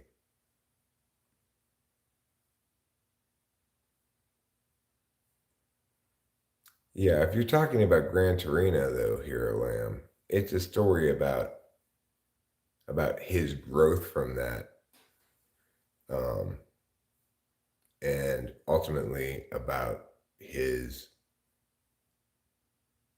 his valuing of this one family of, I forget what kind of people they are. There's some kind of Asian, but there's some strange kind of Asian that's not I've not heard of before. Uh, I guess some pocket Asian community of, it's like the Uyghurs, but not the Uyghurs, you know. Anyway, so yeah, he starts out with some racist stuff, but yeah, he was not a one-dimensional character at all. And in fact, the character had quite a dramatic growth arc, um, because ultimately that character began the movie lonely and bitter, and was taken in by this family as a, instead of just a, yeah, I agree with you, Money. I agree. The boy in that movie did a terrible job. Well, there was one scene it ruined for me. It ruined this when he was saying like, "No, let me out. I've got to go get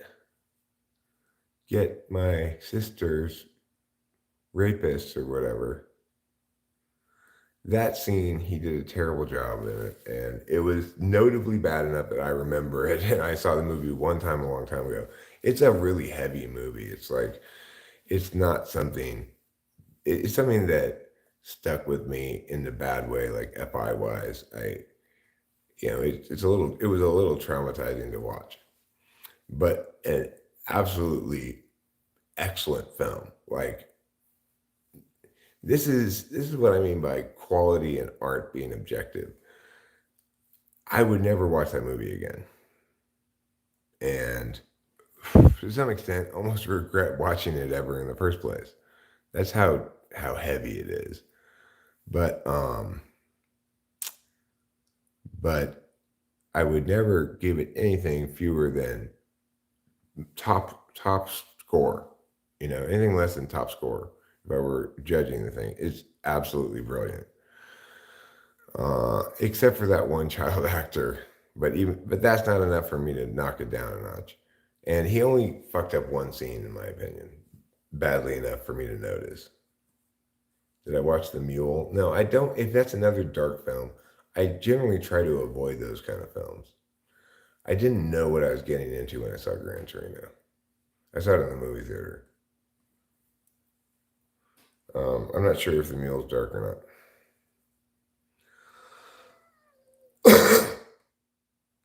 Anyway, that film did so many different things too. Like, it pushed on so many buttons and then subverted like a an unnuanced response to those button pushings. Um, it was really, really well done. I'm pretty excited that the new Crunchyroll season is underway. I mean, that's the one thing about Gran Torino is it does kind of have a happy ending, sort of. you know, it has a noble ending that makes you feel as though justice has been attained. No happy ending in The Mule, is what you're saying? Or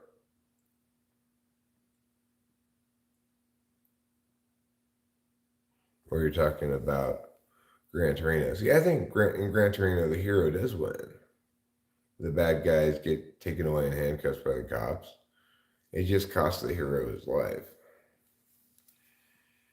But he's super old anyway, right? And by the end of the movie, you understand that everything that he knew and loved has changed.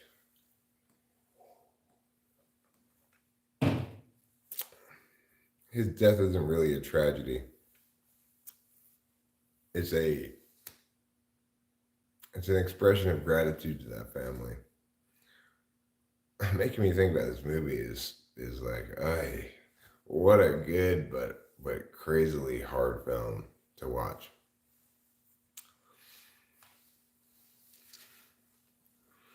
Yeah, justice is attained. The the criminal rights violators are taken away in handcuffs. The brother is prevented from getting vigilante justice and suffering the consequences of that. It all works out well. And it works out well because the grizzled old war veteran uses his reputation as a badass to cause the bad guys to murder him, thinking he's going to pull a gun on them when he doesn't have a gun on him.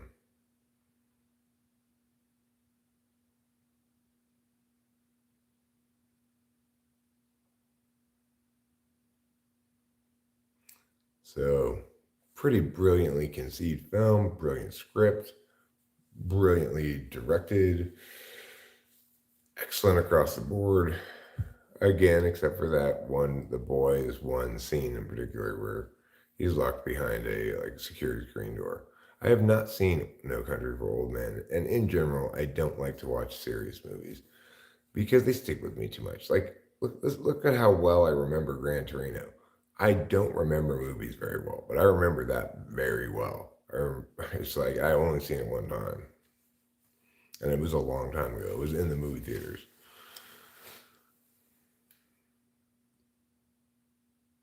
It's the trope of like bad guys around to deal with worse guys. You see this sometimes in film. It's a trope. Yeah, right.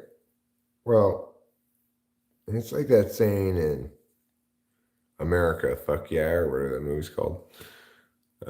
Team America, or something like that. The thing about dicks, assholes, and pussies, right?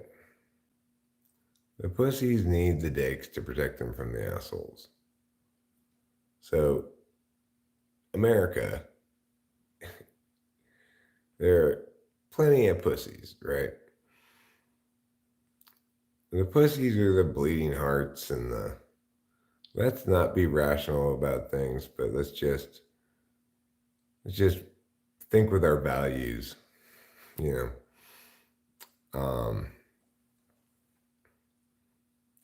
The country needs dicks like me who shame people for their childish engagement in politics in order to protect them from assholes like China and Russia who try to exploit the weaknesses implicit in a free and civil society in order to destroy it.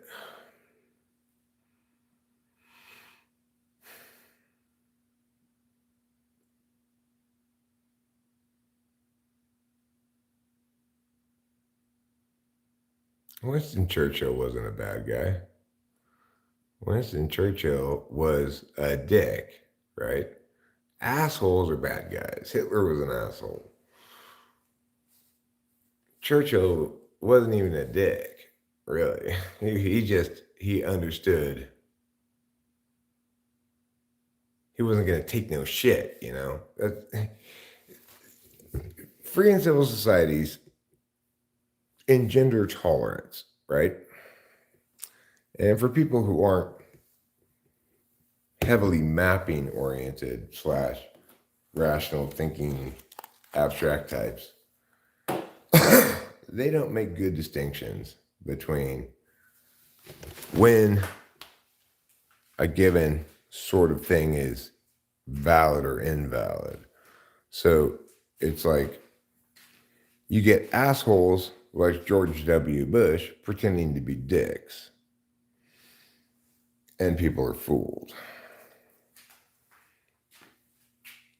But what they really need is a dick like me, who is not going to take any shit, who's absolutely accurate and precise and clear on the distinctions between when a given kind of response is legitimate or not, who's not an aggressor, who's not trying to lie his way into a horribly ill-advised war for regime change, totally unjustified aggression that he attempted to justify with lies about weapons of mass destruction that didn't exist, and even if they had, wouldn't have justified the aggression. So it's like that guy's an asshole. We need dicks like me to protect us from him. Trump is just a very shitty dick. Okay, Trump looks a lot of times like an asshole, but he's just a bad dick. He's just bad at being a dick because he's stupid. I mean, he's so fucking stupid that he can't even be a dick properly.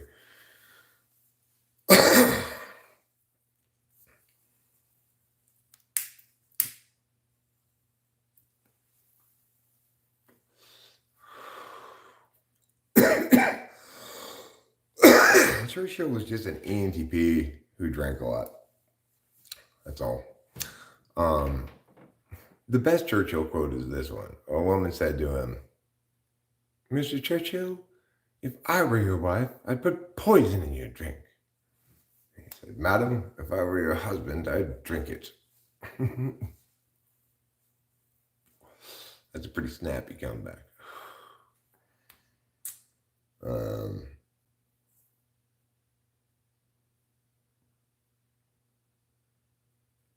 Anyway, part of the reason why I haven't been getting a lot of sleep is I'm naturally in meetings with Netflix to develop Chutes, Ladders, and Horror. I wanted it to be a feature film, but they want it to be a 13-episode series. I know. Churchill was great. Churchill was a badass before World War II. And this is the thing to note. He was calling that shit well in advance. Okay, well, he was racist. So everybody was back then,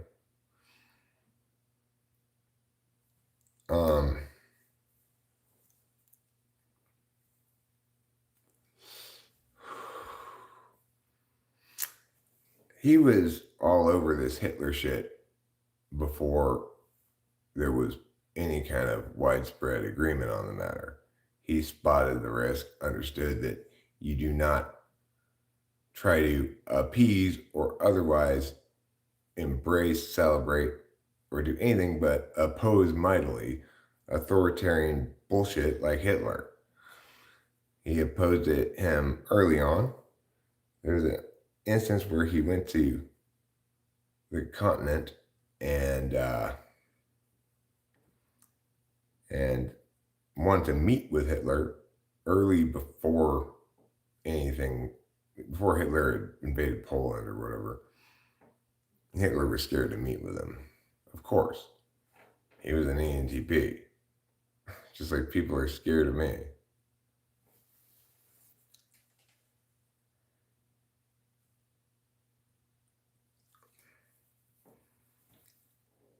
Well, India does have Gandhi.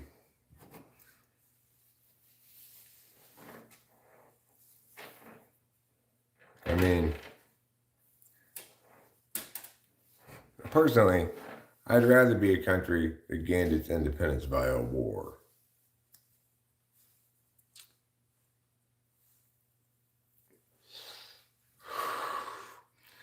You outnumbered the Brits by a large amount.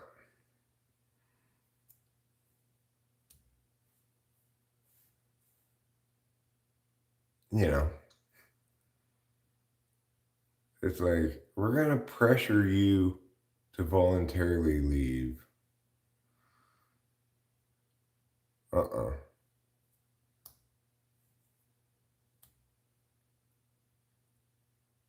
That's not a good way to have a revolution. You got to write a letter to the king saying, fuck off.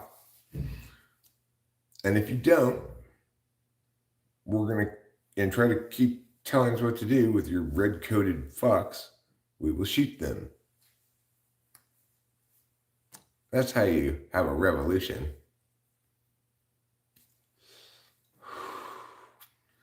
We're not going to work anymore.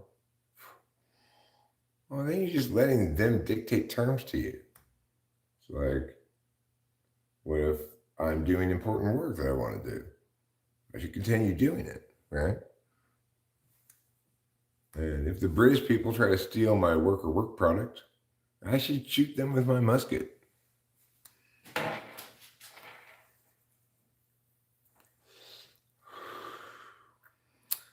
That's called realism.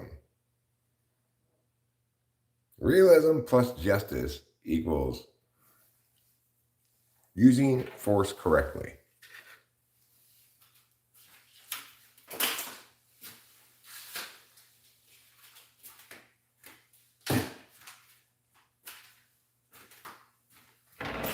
Like, Gandhi really set a bad example.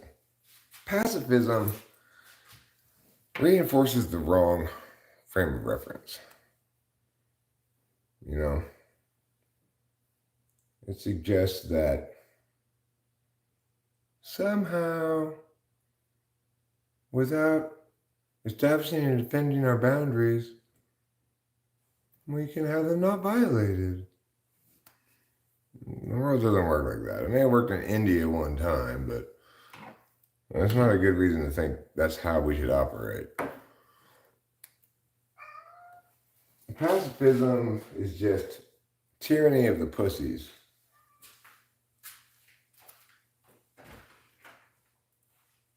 Go to the cat store. Jesus Christ. I'm not wearing my hugs today. I'm wearing boxers, so if you catch a glance at those, I think that's fine. Gandhi was a creep? Well, I mean, first of all, he went around in a diaper all the time.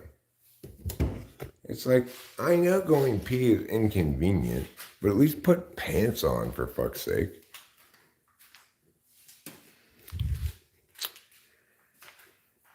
Second of all, it's like, couldn't the man afford a chair? Or even make himself one? You always see him sitting cross-legged. Just sit in a chair, okay? Otherwise, I'm going to be looking down on you and wondering, why is this moron sitting on the floor? In a diaper. Mewling about pacifism. But Eric, if you really believe that, then don't you think black people should have taken up arms during the civil rights movement? No, because they were legally correct. So, obviously, if you're under the tyranny of Britain's laws, then being legally correct doesn't matter.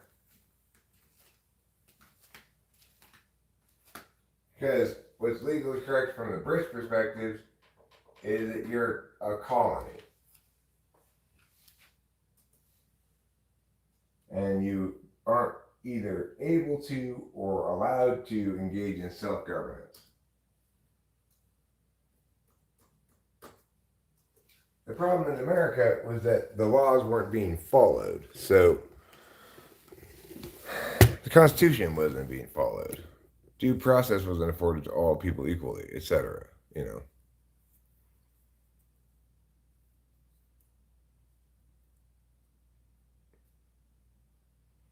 Who are you talking about, Rebel 09? You'll have to specify the person that you're referring to. If you're referring to me, I've never been a janitor. Wouldn't be a job I'd be especially good at.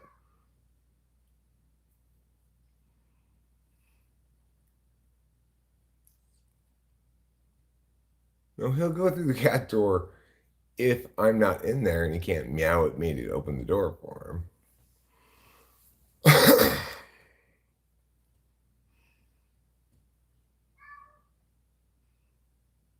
Meow.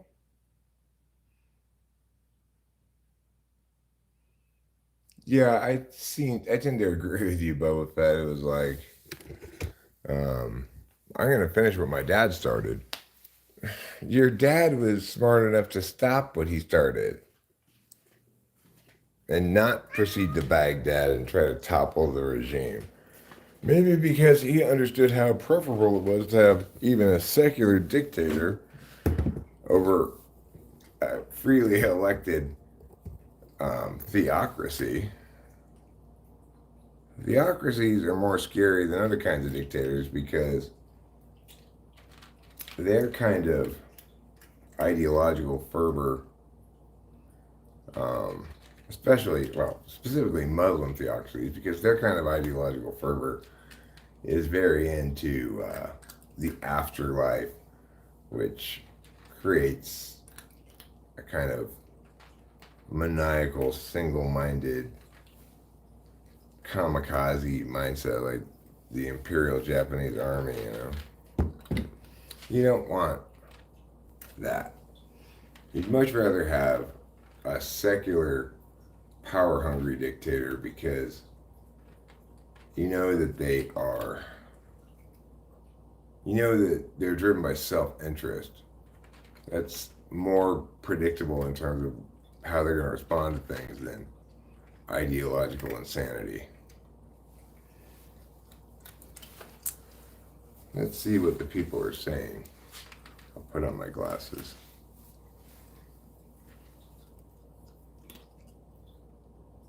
I did have bratwurst yesterday.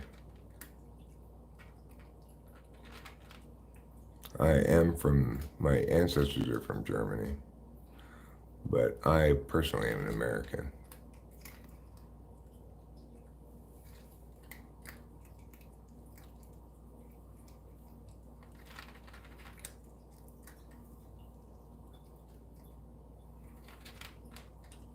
The interesting thing about somebody trying to come in here and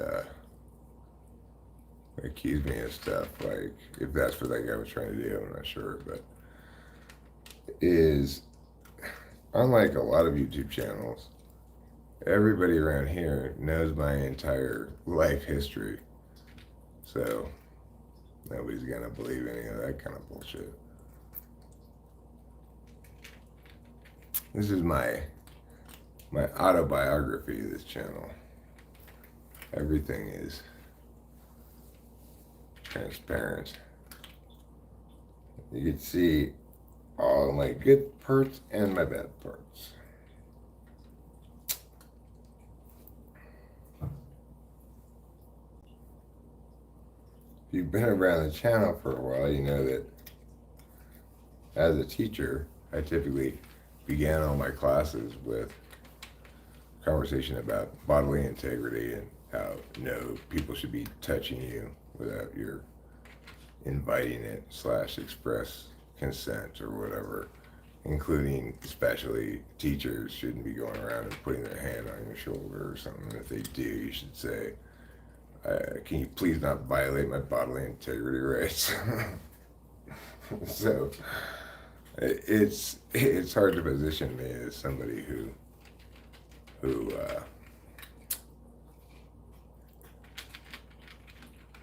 didn't deal well with kids.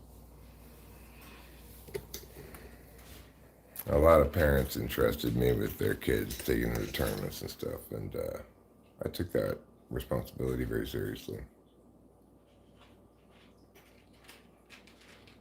Yeah, Frank James Design made a new video not that long ago. I didn't watch it, but he is still getting some work done, you know. Meanwhile, I'm just live streaming. I'm just dancing. This can hardly be considered work. Now, granted, as I mentioned before, my live stream stats have doubled since I started streaming vertically. But I suspect that's in terms of views. I'm quite confident that my watch time for those live streams, the average watch time per viewers, has not changed very much because probably the vast majority of those new viewers are people who pop in briefly, see what this is, don't like it, leave, because the total percentage of the population of YouTube viewers for whom this is going to be their cup of tea is very, very small. Partially because any specific thing is only going to appeal to a small percentage of people, but more determinedly because this kind of talking about various things, engaging with the chat, being fairly dry, or if not dry, then at least not designed to continually be pushing emotional buttons. I think that makes it boring, probably, to a lot of people, and so they're not going to be interested in watching it. But I don't really have a good sense of why people watch live streams, what they're looking for when they're watching a live stream, what kind of engagement they're looking for, etc. Because I don't really watch any streams. I would periodically go by, what's his name's? CJ's, because I don't know. I found it pleasant. I guess because he's an ISFJ, I just found it pleasant. It's like, this is comfortable for me. Rudolph Walter Richard Hess landed by parachute in Scotland with peace proposals demanding a free hand for Germany in Europe. What a terrible idea. Oh, let's let the aggressive authoritarian just conquer whoever they want. Is always a bad idea. Should the U.S. get involved to protect places like Ukraine and Taiwan? Well, yeah, fuck yeah, absolutely. We should not let authoritarian aggressors, we should not let them conquer other free and civil societies. Yeah. Well, Boba Fett, if you're just talking about his live streams, I agree. They display what would appear to be a fair amount of extroverted intuition. But that's why we type people, When we actually type people, then we can test the function directly, and then the reality is revealed. He's a very artistically inclined ISFJ, just like my friend Dave Porter. But so because he's artistically inclined, you're going to see that expression of artistic self because it's part of his affect or display or whatever. But you won't. That's why it's important to test the expert intuition, the TI, directly to see, is this really up front in the attentional stack, or is it just misleading display? He wasn't TI polar. He's not an ENFP. His NE is not dominant, for sure, when you test it. If you let them, put on a performance of extroverted intuition designed to make you think they've got it dominant, then, or even if it's not designed to, if somebody shows you their NE collection and you go, oh, wow, they're really NE, right? Then you're not evaluating how they pay attention. You're just evaluating what they've chosen to show you.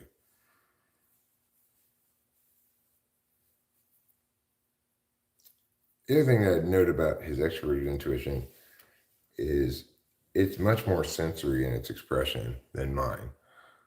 Note how much more attention he pays to what's going on in the background of his live stream than I ever pay. He's got different pictures and stuff like that. Look also at Club ESFP, how much more visual stuff he's got going on than I do. You know, people who aren't any dominant, especially if you're like any 8, any 4, you're going to express what you understand to be and what probably actually is a form of extroverted intuition that links much more to the sensory world, visual stuff, you know. ENTP, I think, or INTP. I don't remember. One of the two. I initially typed in ENTP. He said he was INTP. He thought I continued typing him more, and I concluded by the end that he was right. He was INTP. No, he was INTP. I remember now. After my typing of him as ENTP initially, I also said at the time, however, it's possible you're an INTP because I don't have a really clear definitive test to distinguish between FI polar and SE polar. Then I started asking him a lot more questions that were designed to distinguish between those two. And what became evident was countervalued NI. It was evident enough that I felt pretty confident at the end that he was, in fact, an INTP.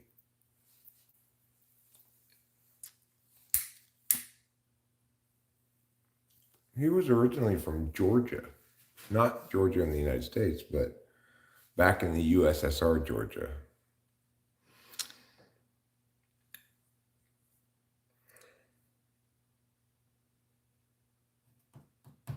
Former Soviet Union satellite state, or whatever you want to call it, that Georgia.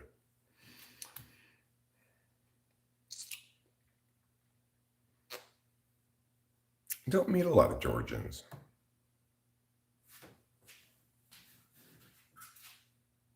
What do you want a wrench for, Boba Fett? I don't trust you. Who are you going to ban this time?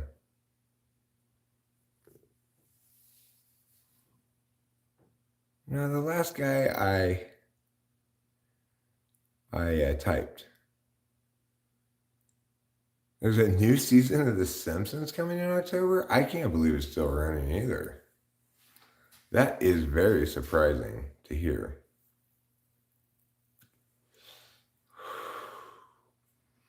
It's not like it ever got bad either. It's just, you just kind of stopped watching it, right? You know?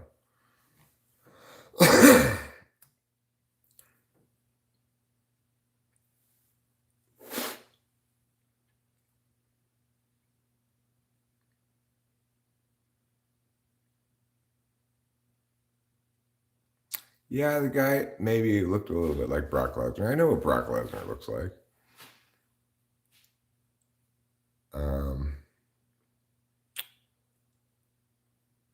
But I wonder if they have the same kind of hats there that they do in Albania.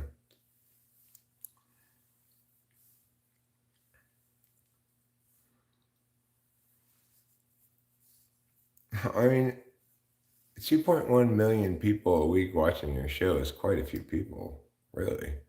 I'm surprised it's even that many. I wish I had 2.1 million views a week. They get that every week. I'm not exactly sure how many million views I have over the last 10 years, but there's maybe a little over 2.1, but not much, probably. They get that every week. It's pretty impressive. Of course, they have a lot more production costs than I do. I don't really have any production costs, frankly. I have attempted to buy a couple of lavalier mics that didn't work. Well, one lavalier mic that didn't work, and one that was just too much cord for me to deal with. I must ask you a question. Are albinos from Albania? Actually, only albinos or female albinos are from Albania.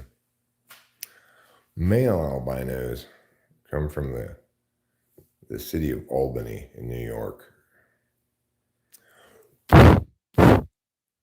The color yellow is their production cost.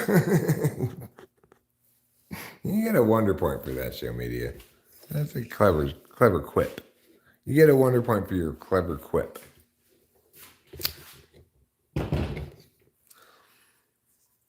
They do have a lot of yellow in The Simpsons. But I've got a lot of SI memories of The Simpsons. You know, I remember a lot of lines that made me laugh.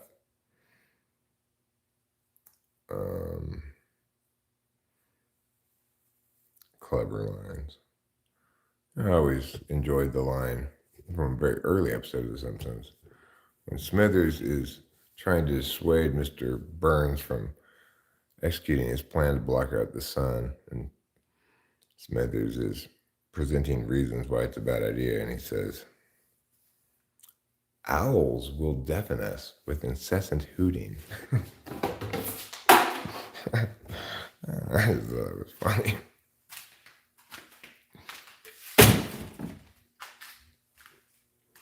It's like, that's not a good reason.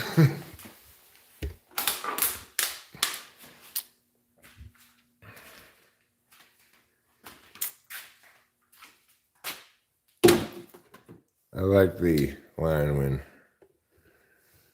they're flashing back to when Lisa was littler and Homer bought her saxophone, and they go into you're misspelling auto, and they go into the instrument store, and Homer says something like,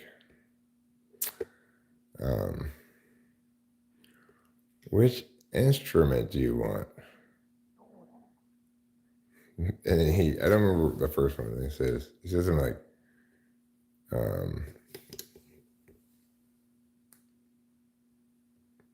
"Cello, violamen, tuba, and she wants the saxophone. He goes, "Oh, saxophone." You know, he always says saxophone. I thought that was funny. The Mo thing, where he calls in and pretends to be somebody he's not, whose name is a weird name. My favorite one of those is, "Hi, can I talk to Amanda? Last name Hug and Kiss?" Mo goes, "Hey, quiet down. Looking for Amanda? Amanda. I need Amanda Hug and Kiss." Everybody laughs. Oh, that was funny.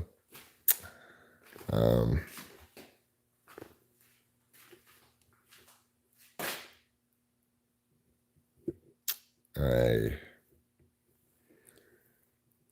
enjoyed the time when Moe's Tavern was all full of fumes for some reason. Like Mr. Burns had built something that was polluting and leaving all these fumes. And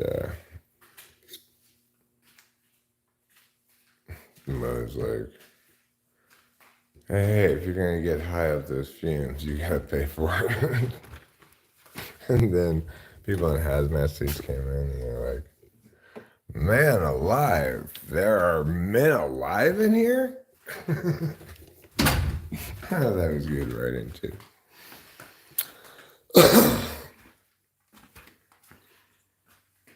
I'm always an appreciator of good yolks. That's why I remove all the egg whites from my eggs. Now that was a demonstration of a bad yolk because it was just a pun. You can incorporate a pun into a good joke, but it can't be just a pun. Here's a question. Why is crappy SI contagious? When the story originator can't seem to remember the details, the next couple chaps can't either. It's like a contagious yawn.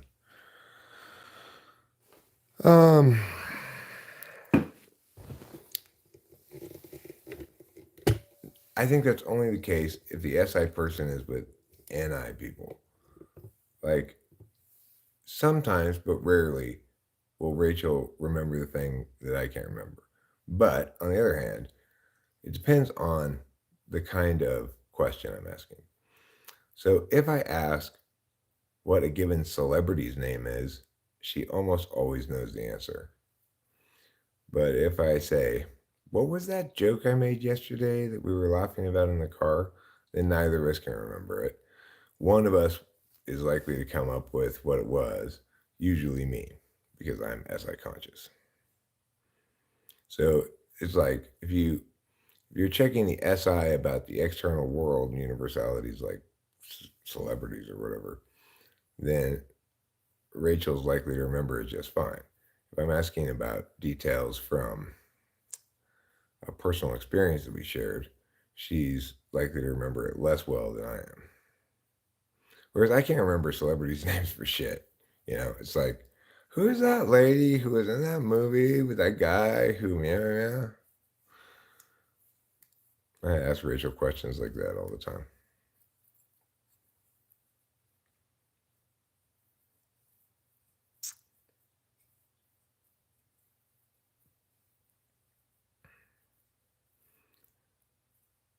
Well, you are living in a material world. So being an intuitive sucks ass. That's what Madonna should have sung. Because I am living in a material world and I'm glad I'm not an intuitive. That's what she should have sung. Well, you are a man. You are one of the more manly man I know. Don't you mean you are one of the more manly men? Yes, I do mean that. But I didn't say that first. Because unlike the Pope, I'm fallible.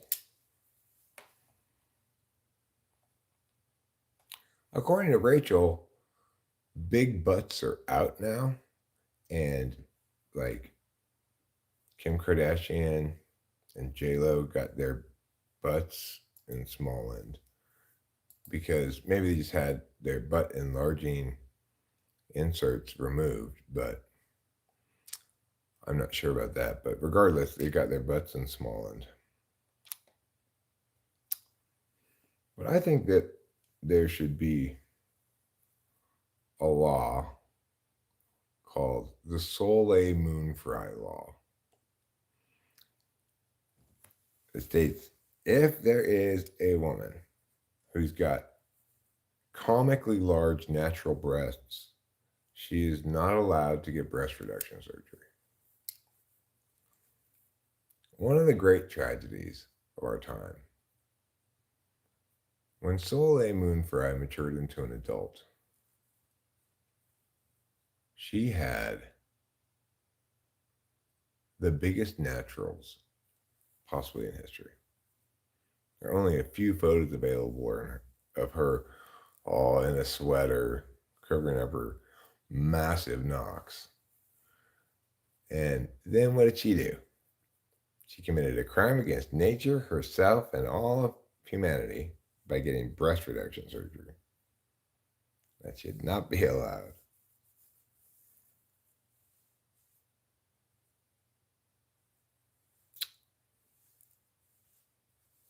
Shame on Soleil Moon Fry. Yeah, breast implants are lame. Breast reduction surgery is just self mutilation, if you ask me.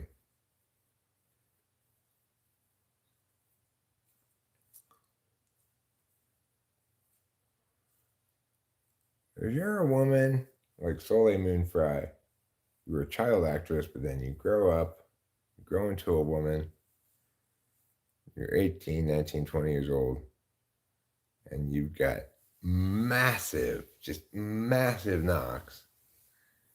It's time for you to just resign yourself to the fact that you're going to spend the rest of your life as a comically big titted woman. Being sexualized by everybody you come into contact with. You just gotta accept it, Soleil.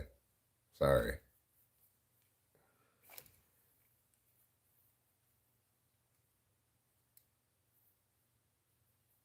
She should have just gone all in on the big tits and been like, well, I guess nature just wants me to be a big titted slut. And she should have just done a lot of nudie magazine shoots. Soleil Moon Fry bears it all. Soleil Moon Fry falls over again.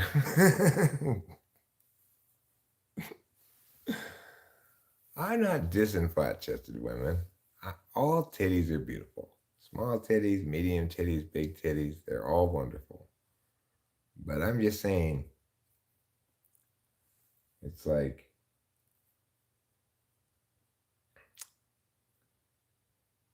nature was trying to tell her something. It was trying to tell her, you're meant to spend your life lying on your back.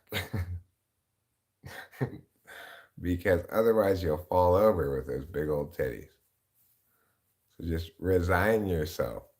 Resign yourself to just being a big tits.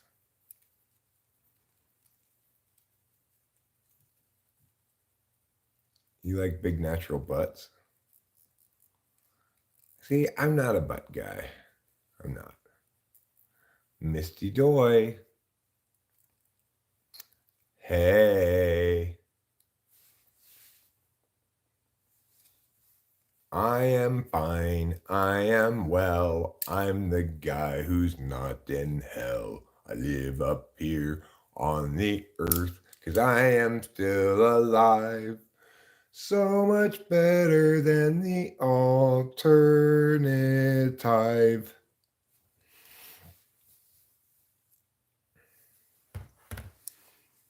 Oh my god, Jamelia.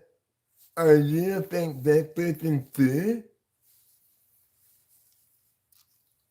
You like my voice. Do you like my fake deaf person voice?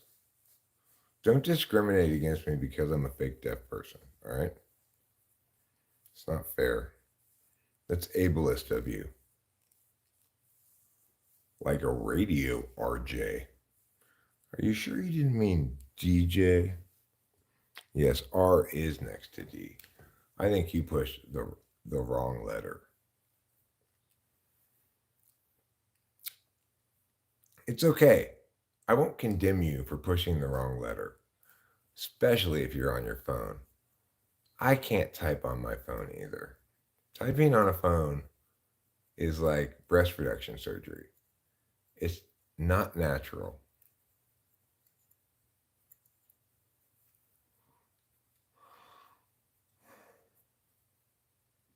I mean, the thing is, there are two perfect breasts. They belong to Rachel. They're big. They defy gravity, but they're not Soleil Moon Fry sized because I wouldn't want to be with a Soleil Moon Fry because she like literally wouldn't be able to walk 5 steps without falling over. His titties were so massive.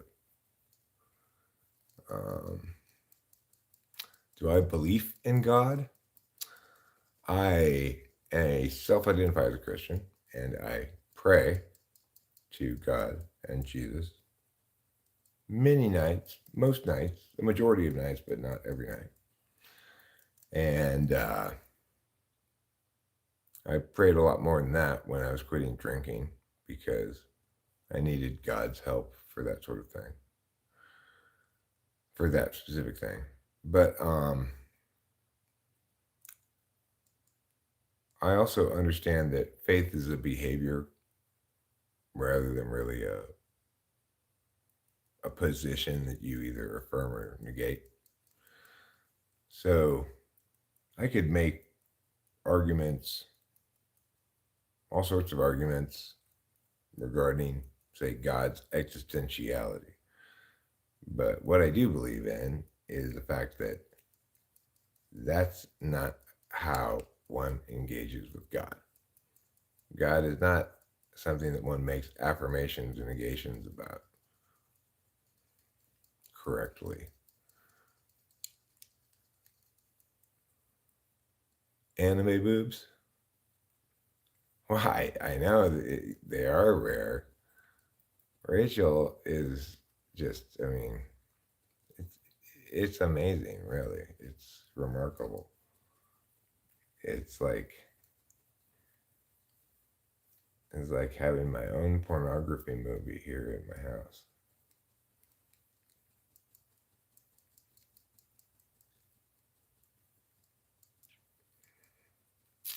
Because you rarely see, even in pornography movies, any woman with such a perfectly matched pair of wonderful, large but not oversized, gravity defying breasts. I'm not Catholic, but I am Christian. Um, I like some Catholic things. For example, I think the idea of confession is a good idea.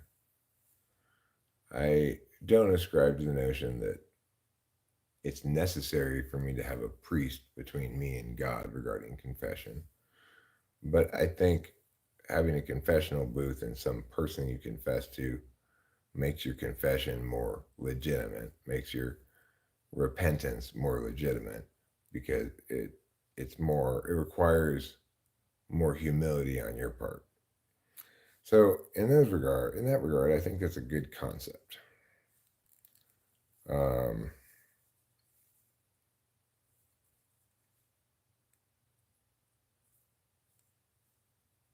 I like the idea of a mass in Latin that I can't understand.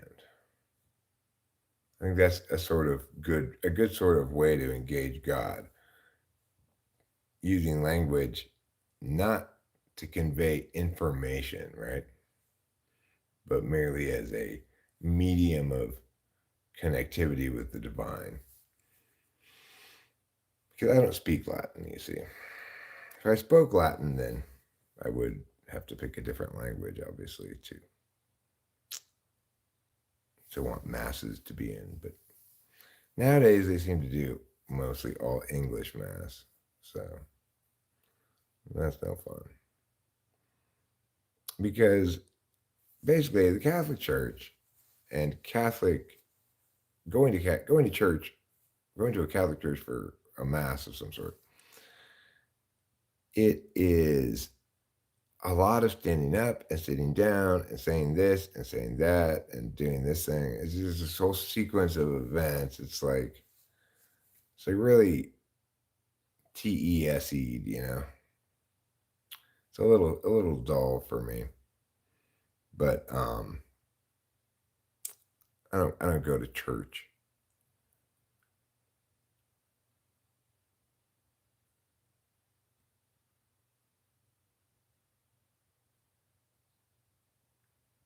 Spanish is close enough. I don't even speak very good Spanish. Even if I were completely fluent in Spanish, I'm quite sure I would not be able to understand Latin. I don't even think I'd be able to understand Portuguese.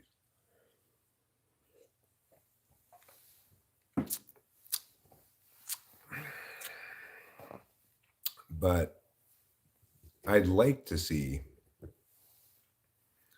everybody start talking in Latin and for Latin to become the lingua franca instead of English, which ironically is the lingua franca.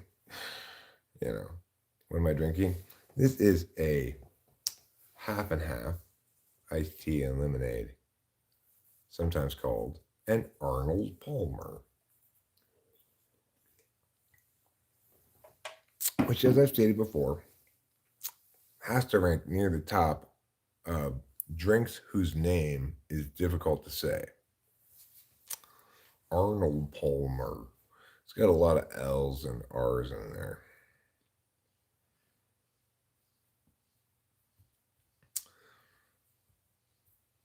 Now, if there were a drink named Country Crunchy Croutons, then it would be neck and neck, probably defeat Arnold Palmer. Because Crunchy Country Croutons can be pretty difficult to say, as can Crunchy Country Croutons. Country crunchy croutons, crunchy country croutons. If you try to say that like 10 times, you will discover that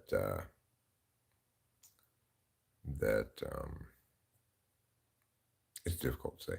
I don't drink alcohol at all, Misty Joy, but I do drink a lot of non-alcoholic beer, and sometimes I would drink non-alcoholic beer at 6:30 in the morning. I just don't happen to be right now. Rear wheel drive is hard for you. Well, then don't get a Corvair, because Corvairs. Actually, I'm not sure if Corvairs have rear wheel rear wheel drive is difficult to say. I'm not sure if Corvairs have rear wheel drive or if they just have the engine in the back, but they have the engine in the back. My grandfather had a Corvair in the garage, and you opened up the trunk, and instead of there being a trunk back there, there was the engine. Thanks, Ralph Nader. But turns out we actually have kind of the perfect car for where we live now, because it's a stick shift. We aren't burning through brakes nearly as quickly as everybody else around here because there's a lot of hills. Purple burglar alarm. Some Scottish people can't say purple burglar alarm. Purple burglar alarm is very difficult to say. So we can toss into the mix here. We've got a few things: Arnold Palmer, rear wheel drive, purple burglar alarm, and of course, crunchy country croutons. All things that are difficult to say. But Irish wristwatch is another one that's difficult to say. Germans can't say squirrel. Swirl. Squirrel's a difficult word to say. You could say squirrel burglar alarm. Purple squirrel burglar alarm. How old am I? 52.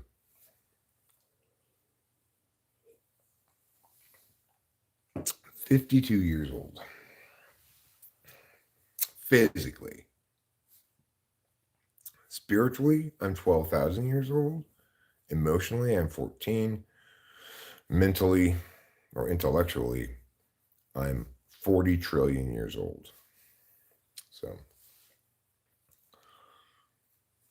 and no, intellectually, you don't get dementia when you get old. You just get smarter and smarter and smarter.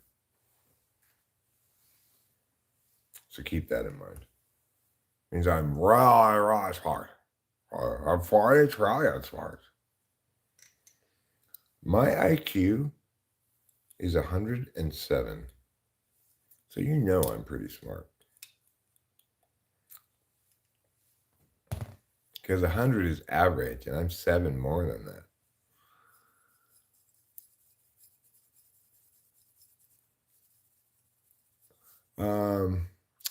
I am, well, by trade, I was a debate coach. I still work with a couple of clients on like school stuff, like education stuff, but uh, at the moment, I'm not working. I'm just living here in my home in Mariposa. I don't have any housing costs because it's paid off, or it's paid in full, the house, and we have monies to live off of, so I'm not really working. You could say the only thing that you could call my job right now is I'm a typologist. I don't work very often. You are as old as the universe? Well, my IQ is 107 according to one IQ test I took online, which is the only IQ test I can remember taking recently.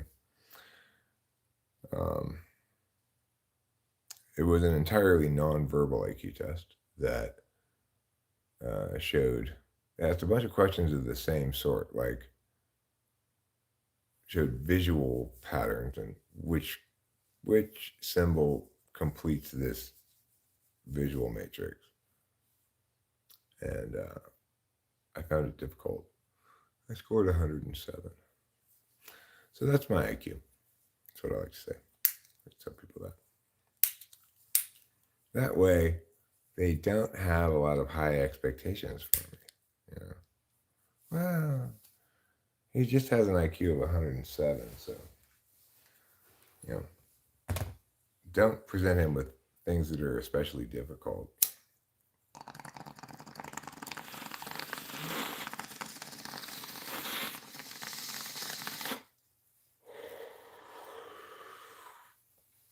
Because if you think IQ tests meaningfully correlate with a non existent thing called general intelligence, then I want you to think my IQ is 107. Because it is.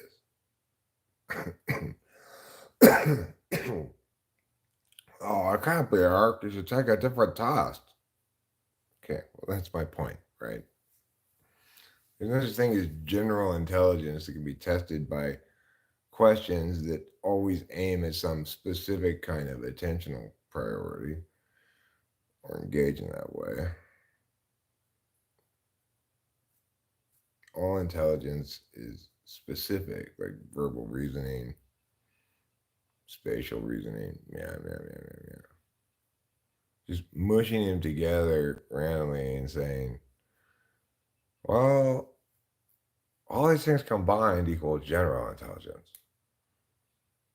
Well, in that case, either your test is going to skew towards some or other of those arbitrarily, or it's going to try to test them all and figure out a composite from that. But then that's going to call people who are less intelligent at anything specific, but more above average at a lot of different things. It's going to say they're more intelligent than somebody who's actually a genius at certain specific things and not smart at other specific things. And that's just dumb and wrong, you know? It's like you could put any genius in the world in front of me, 200 IQ, whatever. As long as they are correct about everything, we won't have any dispute. As soon as they are incorrect about anything, I will win the argument handily without even, with both hands tied behind my back. Doesn't matter how high their IQ is. So, are they smarter than me? Well, they were really smarter than me, they'd win the argument.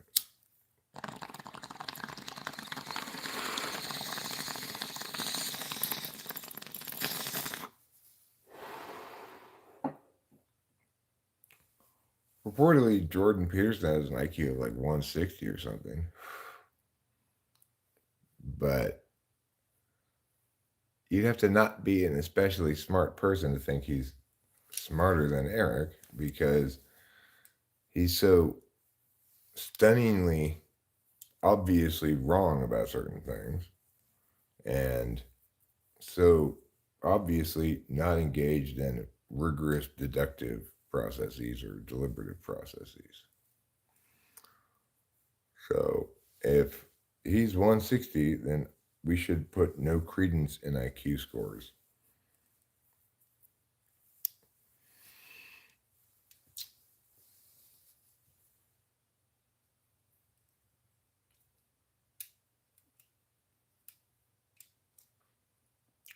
I mean, the thing is, IQ tests include some TE kind of stuff.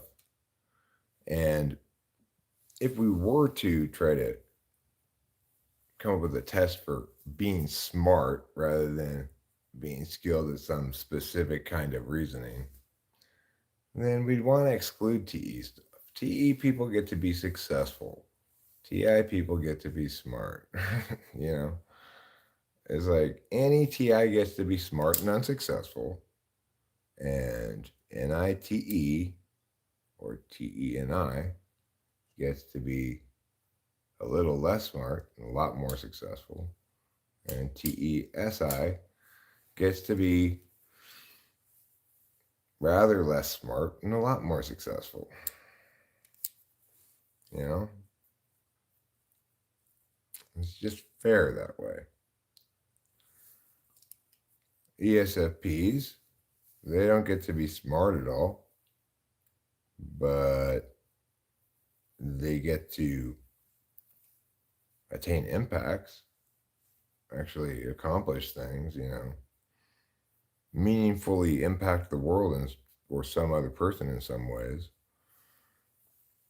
Unlike me, I just get to wake up and chat about random shit. People go, I like your voice. It sounds like a radio voice. That's an impact, you know. Made somebody's ears feel pleasant, I guess, momentarily. That's not so so bad. ENTJs are obviously hugely successful, and they also get to be considered smart by everybody. Like my friend Bailey, he's an ENTJ. He went to Harvard Law. He's a corporate lawyer now, kind of retired now, I guess. Everybody thought he was so smart. He's not smart. Yeah, I know. I've got a face for radio too. Um, in my opinion, he's not smart at all. Like he's successful, but even though he's a lawyer, if we were to argue about anything, I'd win the argument every time, you know, because he's not thinking top level frame like I am all the time.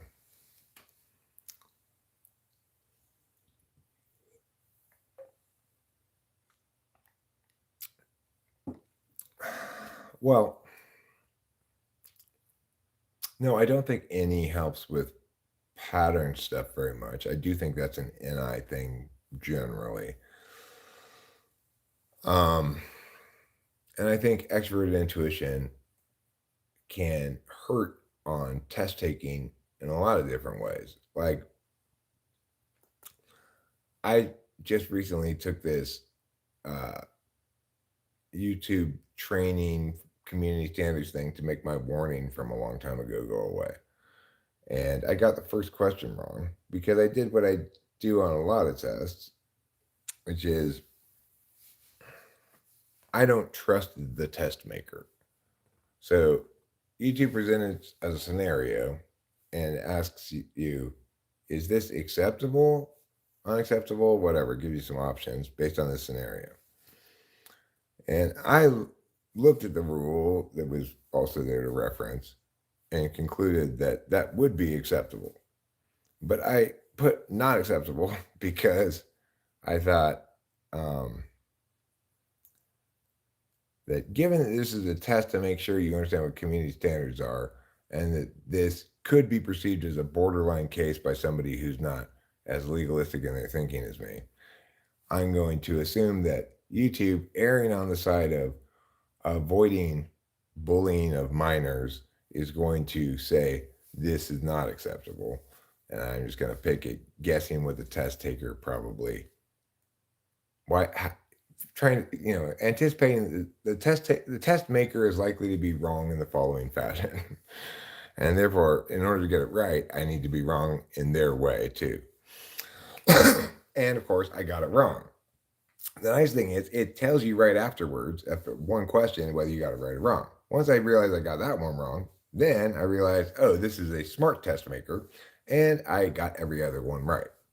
And then they ask you to do the first one again. You get that one right again, this time. And it's a very easy thing to take if you trust the test maker. You'll get everything right if you're smart at all. But I've got a long history of having people testing me be not as legalistic in their thinking as me, using words wrong. And so I've developed this habit throughout school of trying to figure out how the test maker was dumb and using words wrong, so what answer I should put to get it right. That's not helpful in taking tests generally because it requires too much intuition out of me, and based on too little information about the test maker usually.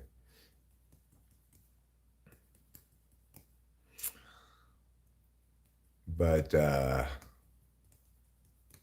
yeah, any is NI ignoring too. So in that instance, I bought into my own story about the YouTube test maker prioritizing these things and therefore misunderstanding the literality of it. I was answering it based on this story I created in my head, not based on what was in front of me. That's NI ignoring. I think when you have any as an absolute value dominant slot, it's probably harder, more of a negative in terms of scoring well on tests and stuff than any tool, because any your tool function is not always on, or it's not always being used. It's not always coloring everything. So it's like I could tell a story about something that I did earlier today. Assuming I remember clearly and just tell the story accurately, my TI is just going to sit on the sidelines kind of casually watching. If I make a mistake, misstate something, realize no, actually, first I went to the bathroom, then I went to the kitchen, then that's my TI kicking in and saying, correct this, it's inconsistent. But if I'm just relating that story and don't make any mistakes to correct, my TI is just sitting on the sidelines keeping track of whether I made any mistakes, no paying attention to that, but isn't relevant in what people hear in any regard, right? So, in contrast, my extroverted intuition colors everything all the time, unavoidably, because it's my dominant function. I didn't mean to take this off. This is the owl ladder. Well, I saw how the owl is, represents my dad. Owls represent my dad. So I'll put him there watching me. I'm trying my best, Dad. Trying not to fuck everything up, you know. Yeah, I know. History has proven that Eric fucks shit up, but you know, not every time. And right now, I'm not fucking shit up. I'm doing a good job of trying to be frugal and not be engaging in risky behaviors, stuff like that. I stopped going over Niagara Falls in a barrel. I realized at some point that was probably a little too dangerous.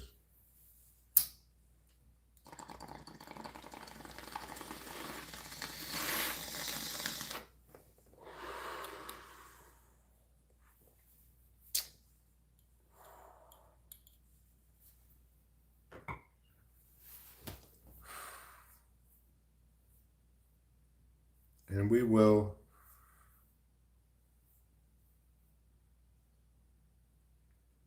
bury you one of these days. You and Mom. Sorry I haven't gotten around to it yet. But we will do that. I need to talk to Delilah about that. Something we need to get to. Your sister deserves that funeral. And she's not getting any younger. On the other hand, I don't mind having you and Mom around as your ashes. Sure, you're sitting in the garage, but I see you every day.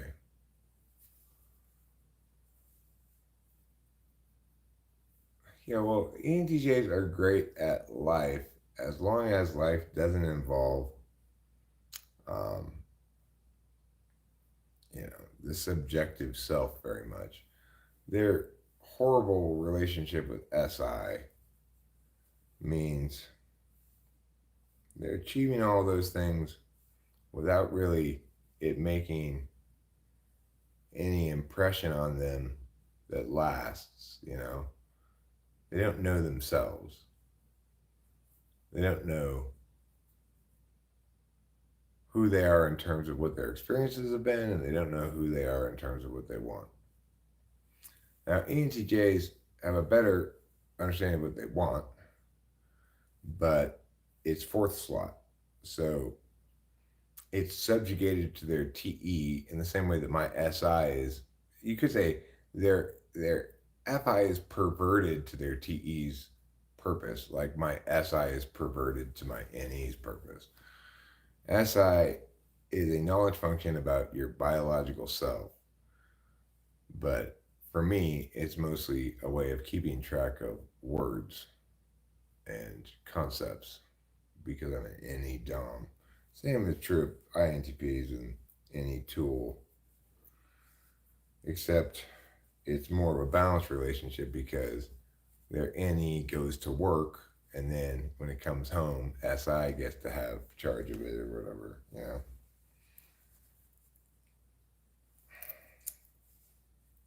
I shouldn't have taken this up like that. That was dumb, Eric. Why'd you do that? If your aunt is not getting younger and you're in no hurry to bury your parents' mom, and wait until your aunt is also gone. Winston's mom. That sort of joke is very unlike you. I appreciate your disregard of FI in making that joke. As an FI polar person myself, I love jokes like that. In fact, I'm giving you a wonder point for that one, Winston Baum. One wonder point awarded to you for that hilarious joke. Um, Don Imus. Don Imus was a radio DJ. I believe he's dead now. In the general vein of Howard Stern. In fact, I believe Howard Stern kind of displaced Don Imus as king of the radio DJs in New York or something. But I don't like Howard Stern at all. I never did like Howard Stern. What type is Howard Stern, Eric? He's probably an ENTP. But I still don't like him. Just because he's an ENTP doesn't mean I like him.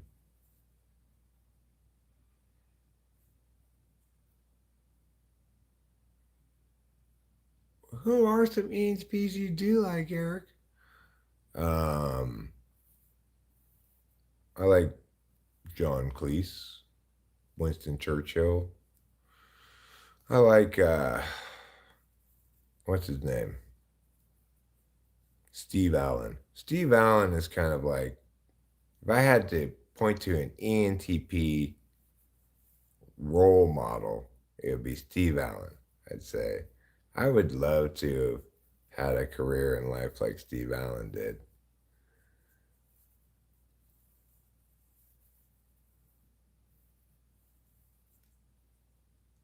Well, maybe he's gotten better as he's gotten older, you know.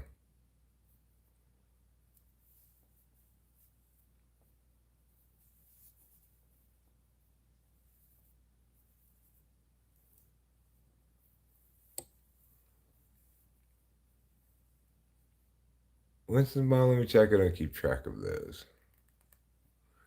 You don't keep track of wonder points? I mean, you're taking a chance. You could get audited by the Wonder Point IRS if you don't report your wonder points properly at the end of the year. Yeah, ENTJs sound smart because they're always confident. The reason they're always confident is because they have clarity about their goal and their path. Before they've begun talking to you,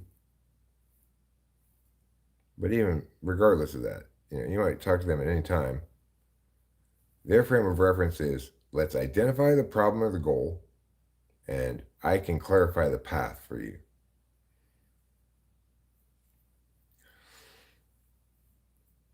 For most people, that's going to sound like hero kind of smartness.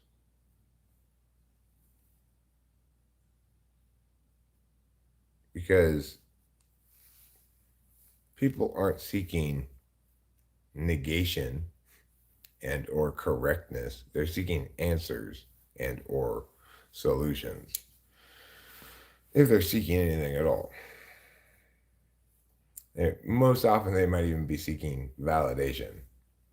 But ENTJ is going to, in some sense, validate them all the time because they're going to say, you can do this. All you need to do is follow this clear plan, recipe, whatever. Um, yes, there's something wrong with you, and yes, I know how to fix it. A lot of people want to hear that because the truth is a lot more challenging to deal with, right? Truth is, there's nothing wrong with you, and the human condition and necessarily involves a lot of trouble, suffering, struggle, etc. It's not because there's something wrong with you. It's because we live in a world that rewards certain kinds of attention much more than it does others.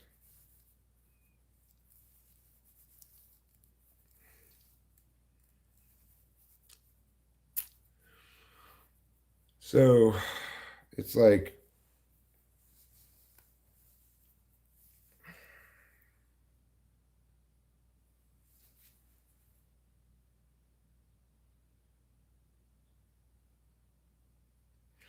let's do this the more difficult but more correct way. It is easy for people to understand in the physical world. So you don't have a lot of people opposing building codes, for example. It's very clear to people that, the impacts that are being talked about. The reason we have this code here is because it prevents a fire from breaking out and spreading all around the city. It's something everybody can understand. The reason we have code here is because if there's an earthquake, then the buildings won't fall over. That's something everybody can understand, right? So people don't really oppose building codes very much because there's a clear linkage between the desired impact and the required um, approach to building something.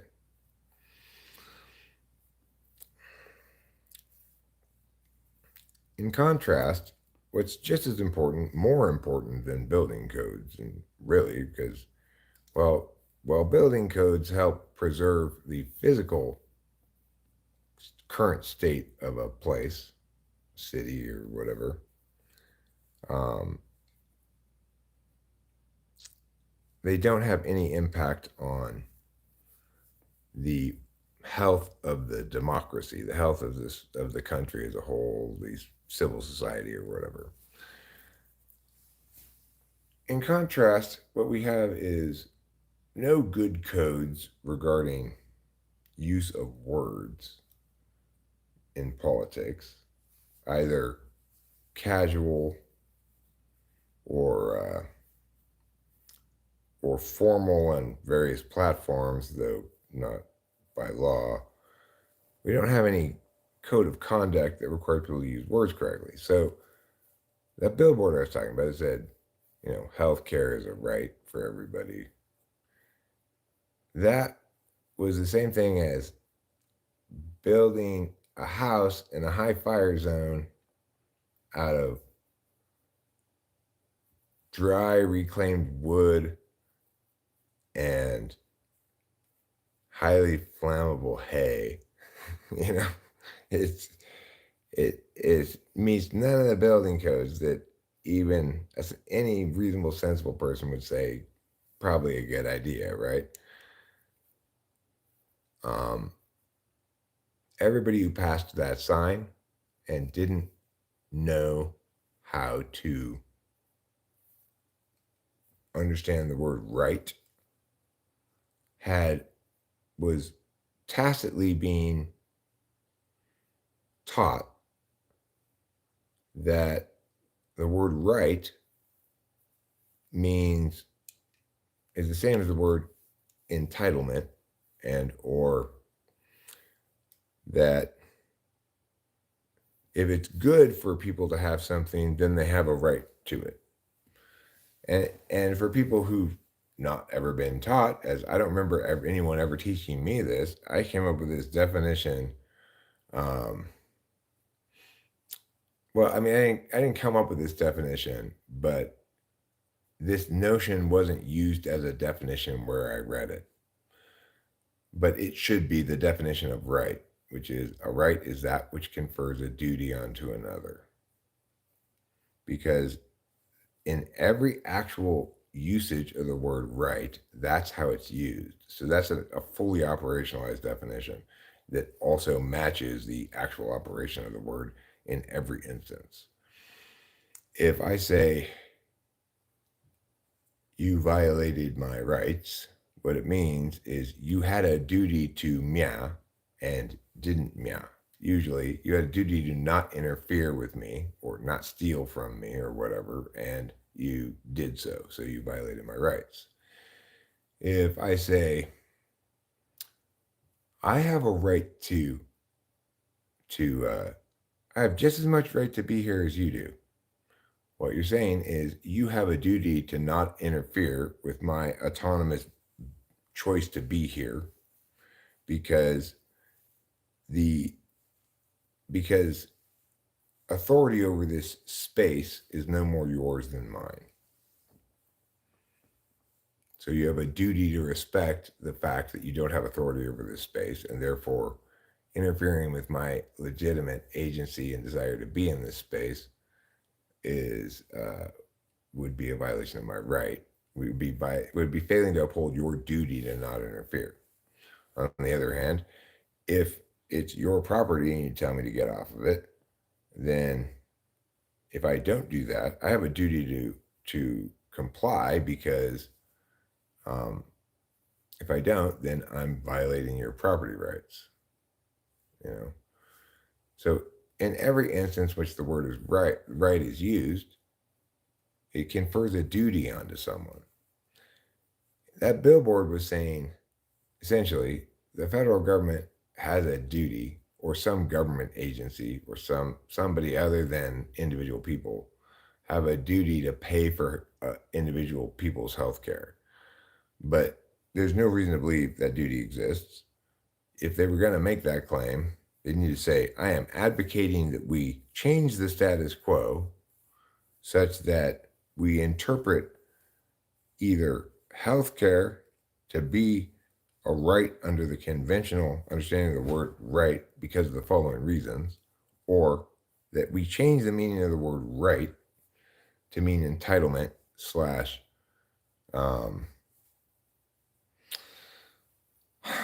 slash social program or something like that, right? Because that billboard, as it stood, conferred a duty onto somebody unstated. And if we were to interpret it as just a universal right, then it would mean that everybody had a duty to provide health care on demand to anybody who demanded it. And that's clearly not the case. So it was descriptively, factually false.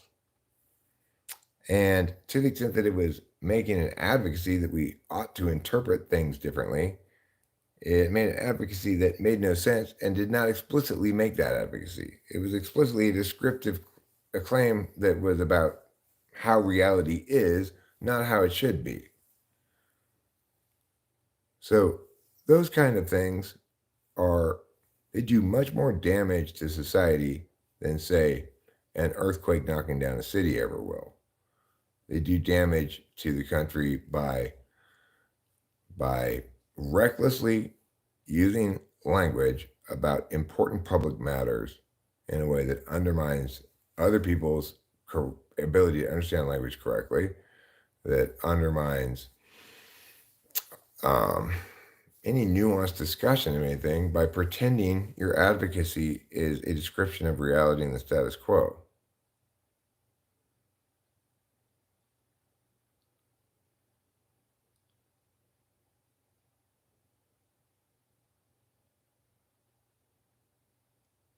Hi, misfortune. Today is the day that your fortune changes and you're gonna be named Good Fortune instead of Misfortune. If you were Mr. Fortune, I guess you'd be both the husband and the wife in a very strange marriage. I think you'd just be Mrs. Fortune. Why aren't you Mrs. Fortune, huh? Because that's not a good pun. Who cares about that? Are you married? If you are, you should be Mrs. Fortune. Okay? It's my belief that when a woman gets married, she should give up her maiden name and her first name and legally change her name to Mrs. Strauss, for example. I have no identity but as the wife of my husband, is what she should say to people. To quote Susan B. Anthony, I have no identity but that of my husband, which is as it should be. Susan B. Anthony didn't say that. Yes, she did. And so did Sacagawea. Well, since when is Sacagawea something we should listen to? The natural way. That's a naturalistic fallacy, Boba Fett, because not everything is natural is God. Let's pull a couple tarot cards to make sure we've correctly determined the day for everyone, okay?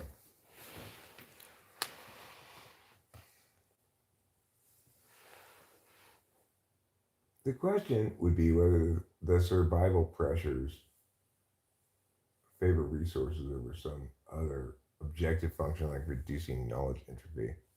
I think Eric mentioned that the prime directive was to close the gap between expectations and reality. Yes, I did say that. And it's an important thing to know. Because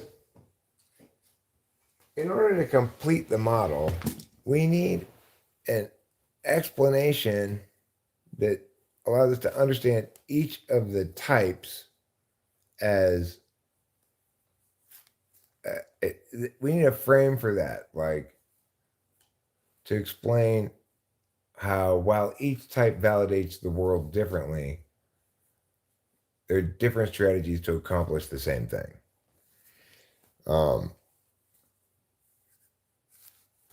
It's a way to, in fact, to sort of validate the whole concept is to point to, okay, well, does this response to this failure with this attentional stack,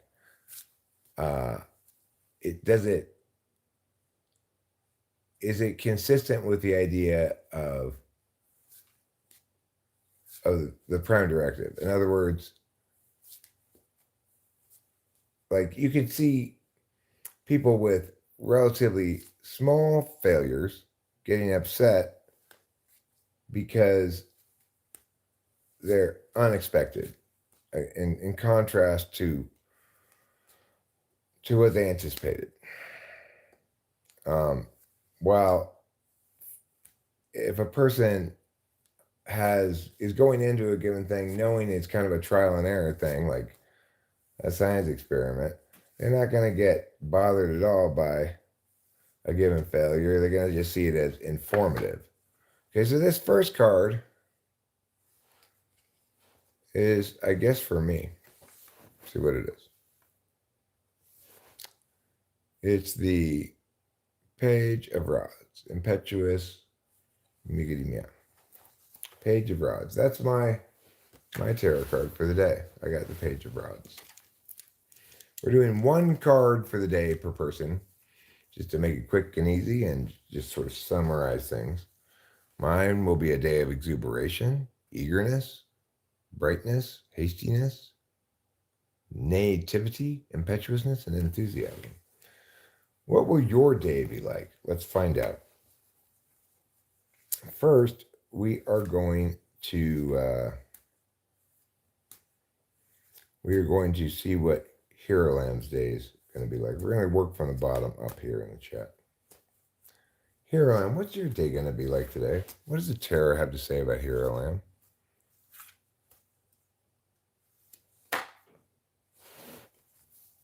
High Priestess. You're going to have a High Priestess day, Hero Lamb.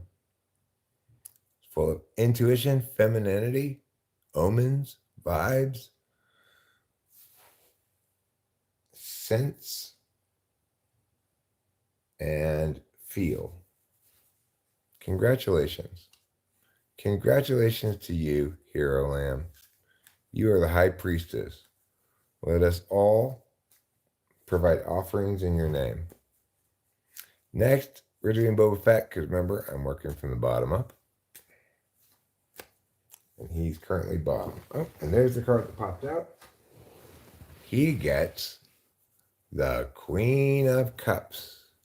Mystic. Deep seer. You are the Queen of Cups. So mystical and deep. Kitty, kitty, meow, meow pants. Next is Misfortune. Because again, we're working from the bottom up. Let's let the tarot tell us about misfortune. Don't be scared, tarot deck, to speak your mind. Wow. Misfortune also got the Queen of Cups. It's going to be a Queen of Cups day for you too. Mystic, deep, seer. Next, we're going to do Fellow Human. Fellow Human, you're next. Who was the first person we did? Hero Lamb, right? Fellow Human, you're next. What does the tarot have to say about Fellow Human today? Oh, Fellow Human, sorrow, anguish, sob, crisis. It's a Nine of Swords day for you, Fellow Human. Sorry to tell you. That's you saying boo hoo hoo hoo. So let's see what the tarot now has to say about the man with the great machete. Tarot, tell us about it. Tell us what the man with the great machete, what is his day going to be like today? Is he going to have a good day?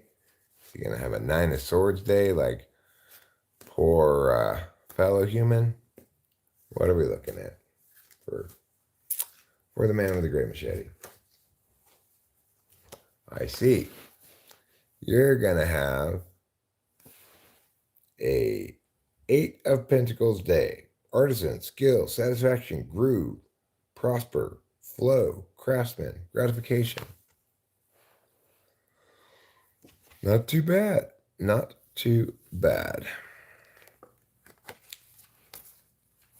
Now, I don't know if she's still here, but we're going to do Winston's mom.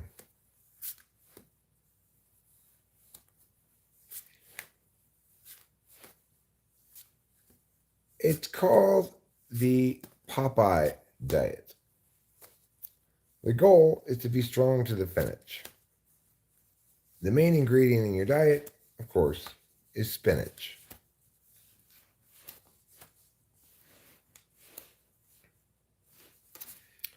This is for Winston's mom.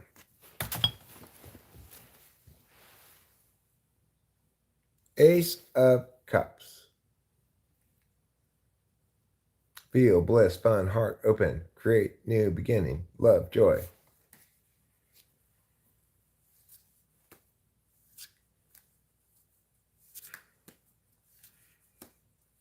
Now I'm going to pull a card for my beloved spouse, Rachel. It's a double. Never take a dub. Never take a double. That's rule number one of tarot. Doubles are lies. Doubles come from the devil to fill your tarot deck with lies.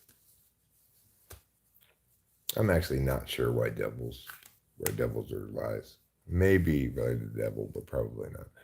This is for Rachel. Oh, she got the same one as you.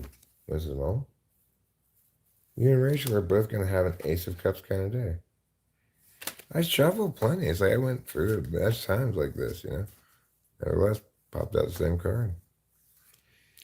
Is there anybody else who needs a card for the day? Well, this is, I guess, the general day card. So for everybody, whatever card you got, you can add on there. It's a soulmate Saturday, okay? Two of Cups.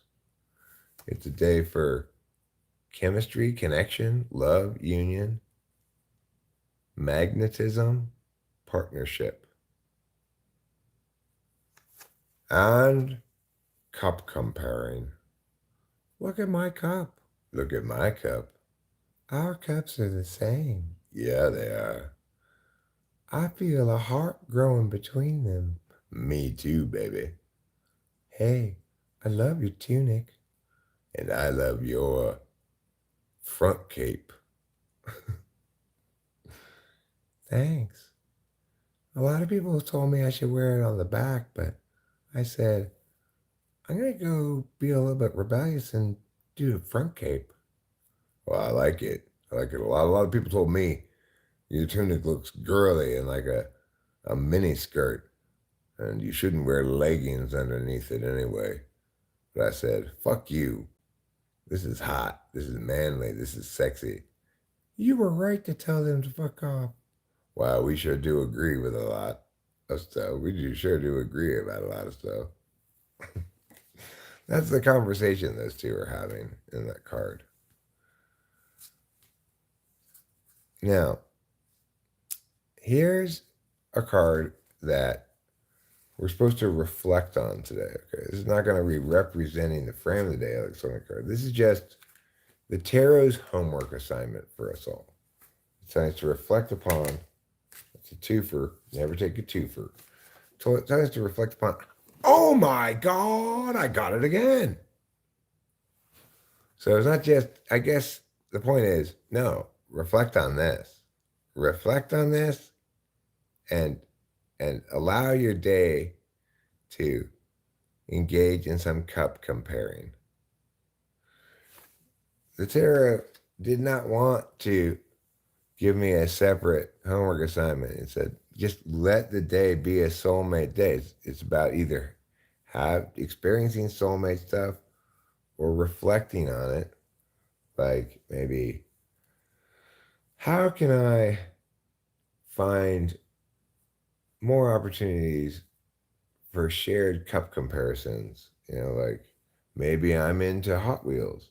Is there a Hot Wheels show coming up where me and another Hot Wheel enthusiast can compare our Hot Wheels and feel that connectivity? Guitar, guitar, guitar. Well, I need to eat a little bit of food. I feel like my stomach is a lot of coffee, a little bit of food. Thing is, soulmate doesn't necessarily have to be a girlfriend or whatever. The point of that card is connectivity, okay? Like, we both like weird cups. Right now, Boba Fett, you're experiencing a little soulmate connectivity because there's hardly a weirder cup than talking with famous people. The other people here also like weird cups. So you're in good company. Also, if I'm not mistaken, you're wearing that exact tunic that guy's wearing, aren't you?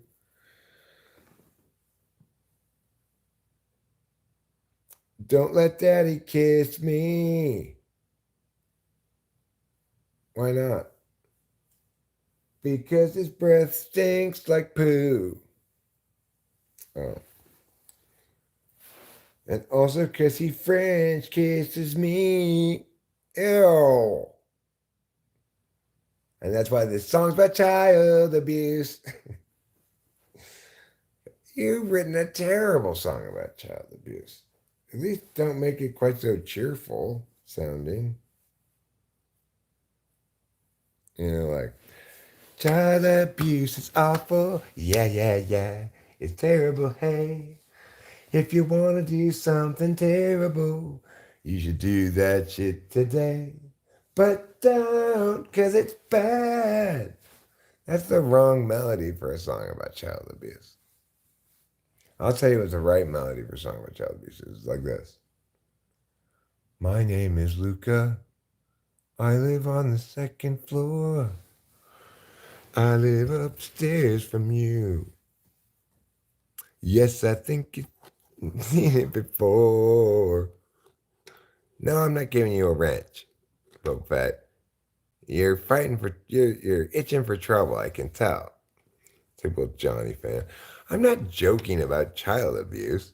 I'm joking about songs about child abuse. It's different, okay? Believe me, as a fake black person, I'm knowing to be serious.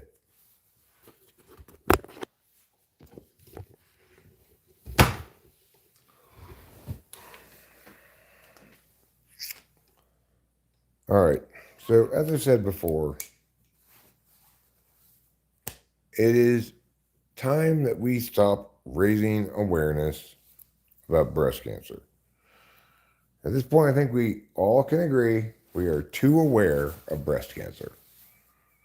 Perhaps we could lower awareness of breast cancer a little bit. I don't want to get breast cancer awareness poisoning.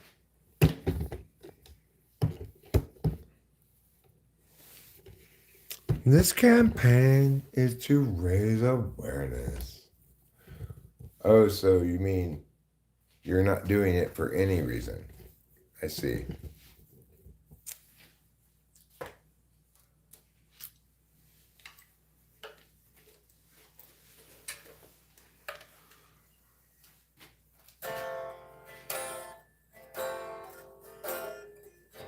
Please don't raise my awareness. I've had my awareness raised enough. I'm so unbelievably aware at this point. Aware, aware, aware, aware at this point. And I'm done. I can't become any more aware. Stop raising my awareness. Don't want to become more aware. It's not that I am heartless. It's not that I don't care. It's just I can't be more aware. And a raise awareness campaign is not only dumb, it's lame. Something that's more theater or game than actual action at all. So please don't make me more aware.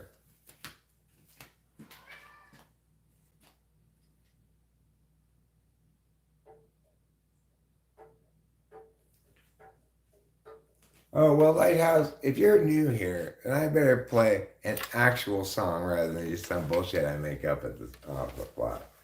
Otherwise, you're going to think, this guy's just whatever. So I'll play a good song.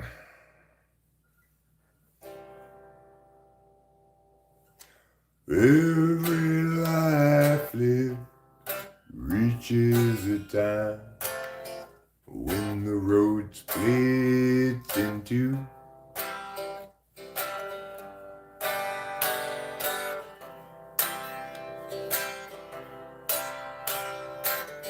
When I'm there, will there be anybody else around?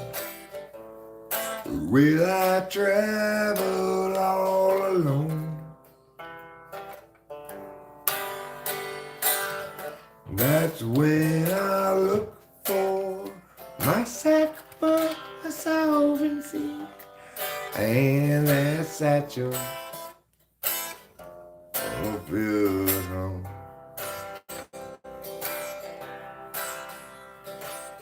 Satchel of helpful goods, satchel of helpful goods, satchel of helpful goods. Every life lived reaches a time when the road comes to an end.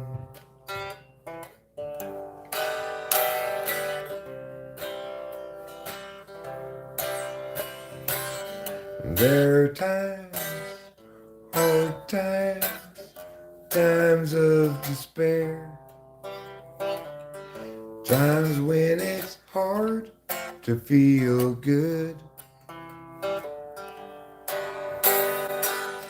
That's when I look for my sacrifice all in sea, and that satchel of helpful goods. Yeah, that satchel of helpful goods. Satchel of helpful goods. Satchel of helpful goods. Satchel of helpful goods. Satchel of helpful goods. A satchel of helpful goods. Satchel of helpful goods.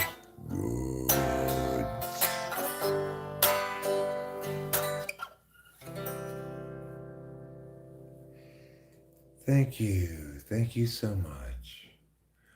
Hey, you guys, it's really great to see you all tonight here at the old wooden door in beautiful Mariposa. I want to thank you so much for coming out, and I hope to provide you an evening of really just pleasant music, okay? Just pleasantness and easy listening, all right? So just sit back, enjoy your dinners. We'll be playing a few tunes for you. If anything gets too rockin', just raise your right hand and I'll tone it right down. My name is Easy Listening Jack, and we're ready to easy listen some more right now with a little number I call Don't Worry, This Ain't Gonna Get Too Loud.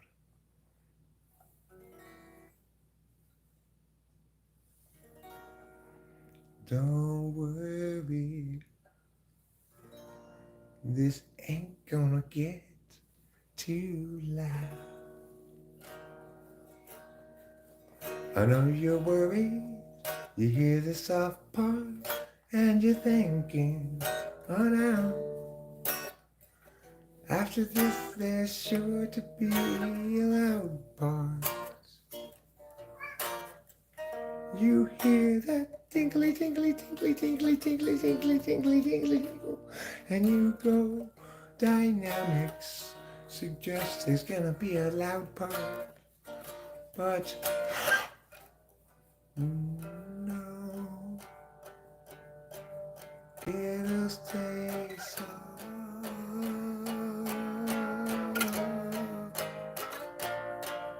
and quiet. Yes, soft and quiet. Just keep on eating your dinners. You lady over there, at the menu you stare. Just pick something already. Don't worry, I won't get loud. I can see that this is a very sedate crowd. I won't disturb you during your appetizer course. Of course, I'm not some kind of very rude horse. And that song I'm pretending to be playing at a restaurant in which rather sedate patrons are eating.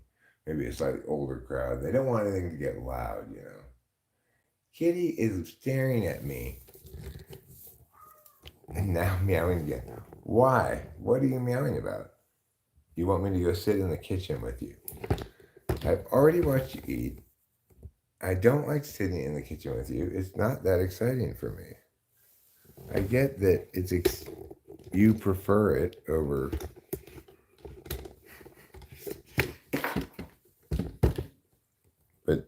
me not sitting in the kitchen, but you're not the boss of me, you know.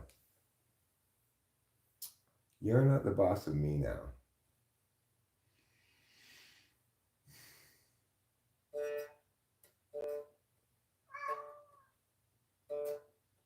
Dimebag Daryl.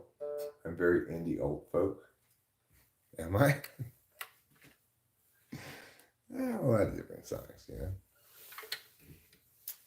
What about God of Rock? That's pretty heavy metal. In its title, anyway.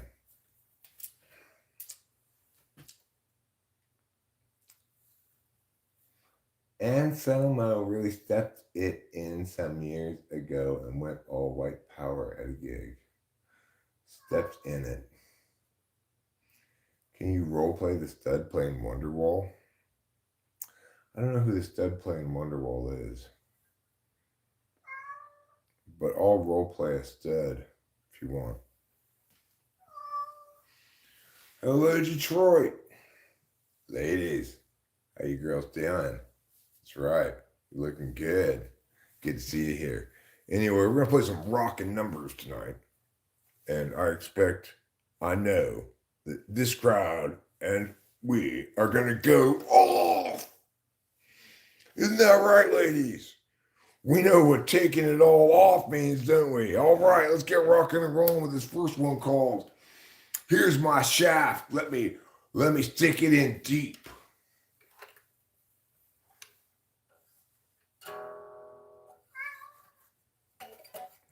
That's like this.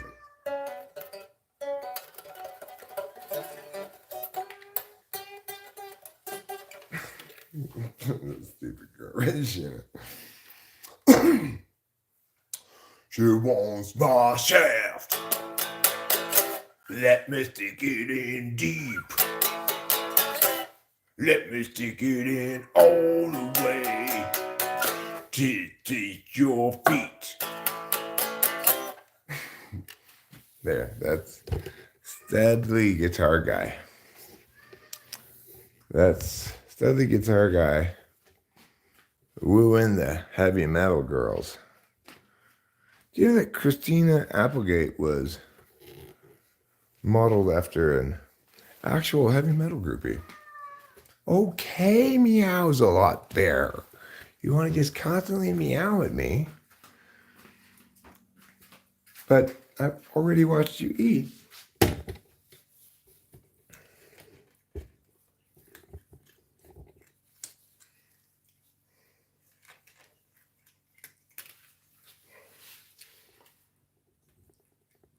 Role play a deaf ex-guitarist who still thinks he has talent.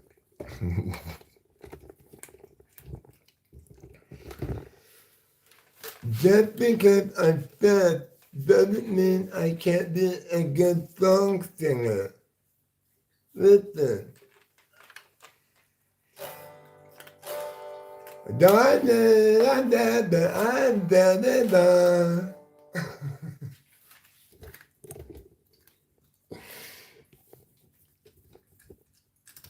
like that.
I don't know no Danzig songs, but I know a Misfit song. Not the sort of song for which one might want to sing along. Misfits had lyrics so bad, singing about criminal acts, singing about and celebrating murder. In contrast to them, I oppose murder, Jim. I favor instead respect and rights. If it's a Saturday night, why don't you go out and fight as per the instructions of Elton John? Everybody should live their lives as per the instructions of Elton John. Sounds like Jack Johnson. Well, good for Jack Johnson. Jack Johnson would be how Eric Thor says it, yeah.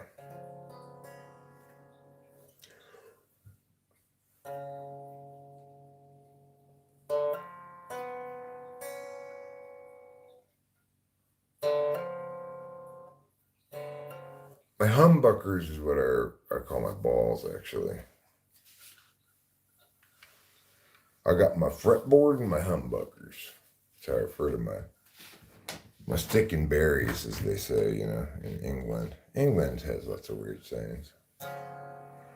Gerald has a thought. Gerald has a lot. Gerald has a plot to get to margarine tater tots. He's got a good idea for a name-changing business, thinking out loud what to call Christmas when they hire his firm to change that name. Gerald always thought there'd be chance enough to get back to the work a little rough when he gets that bit eventually. But his visions piled up and his plans would interrupt all the work that started off so hopefully. Now his mind is back on his business, thinking of changing factless to listless, so how all the people will shout his name. And Gerald knows he understands everything here now. He won't provide explanation regarding the why or the how. He'll see you and know you from inside your heart. Exciting, delighting, Gerald plays his part. But Gerald still knew there's too much to do, and he ain't got time in the underview. Too much to rebut, now and what? Too much time spent nitpicking the skew with you. 'Cause Gerald has a thought. Gerald has a lot. Gerald has a plot to get to margarine's tasty spots.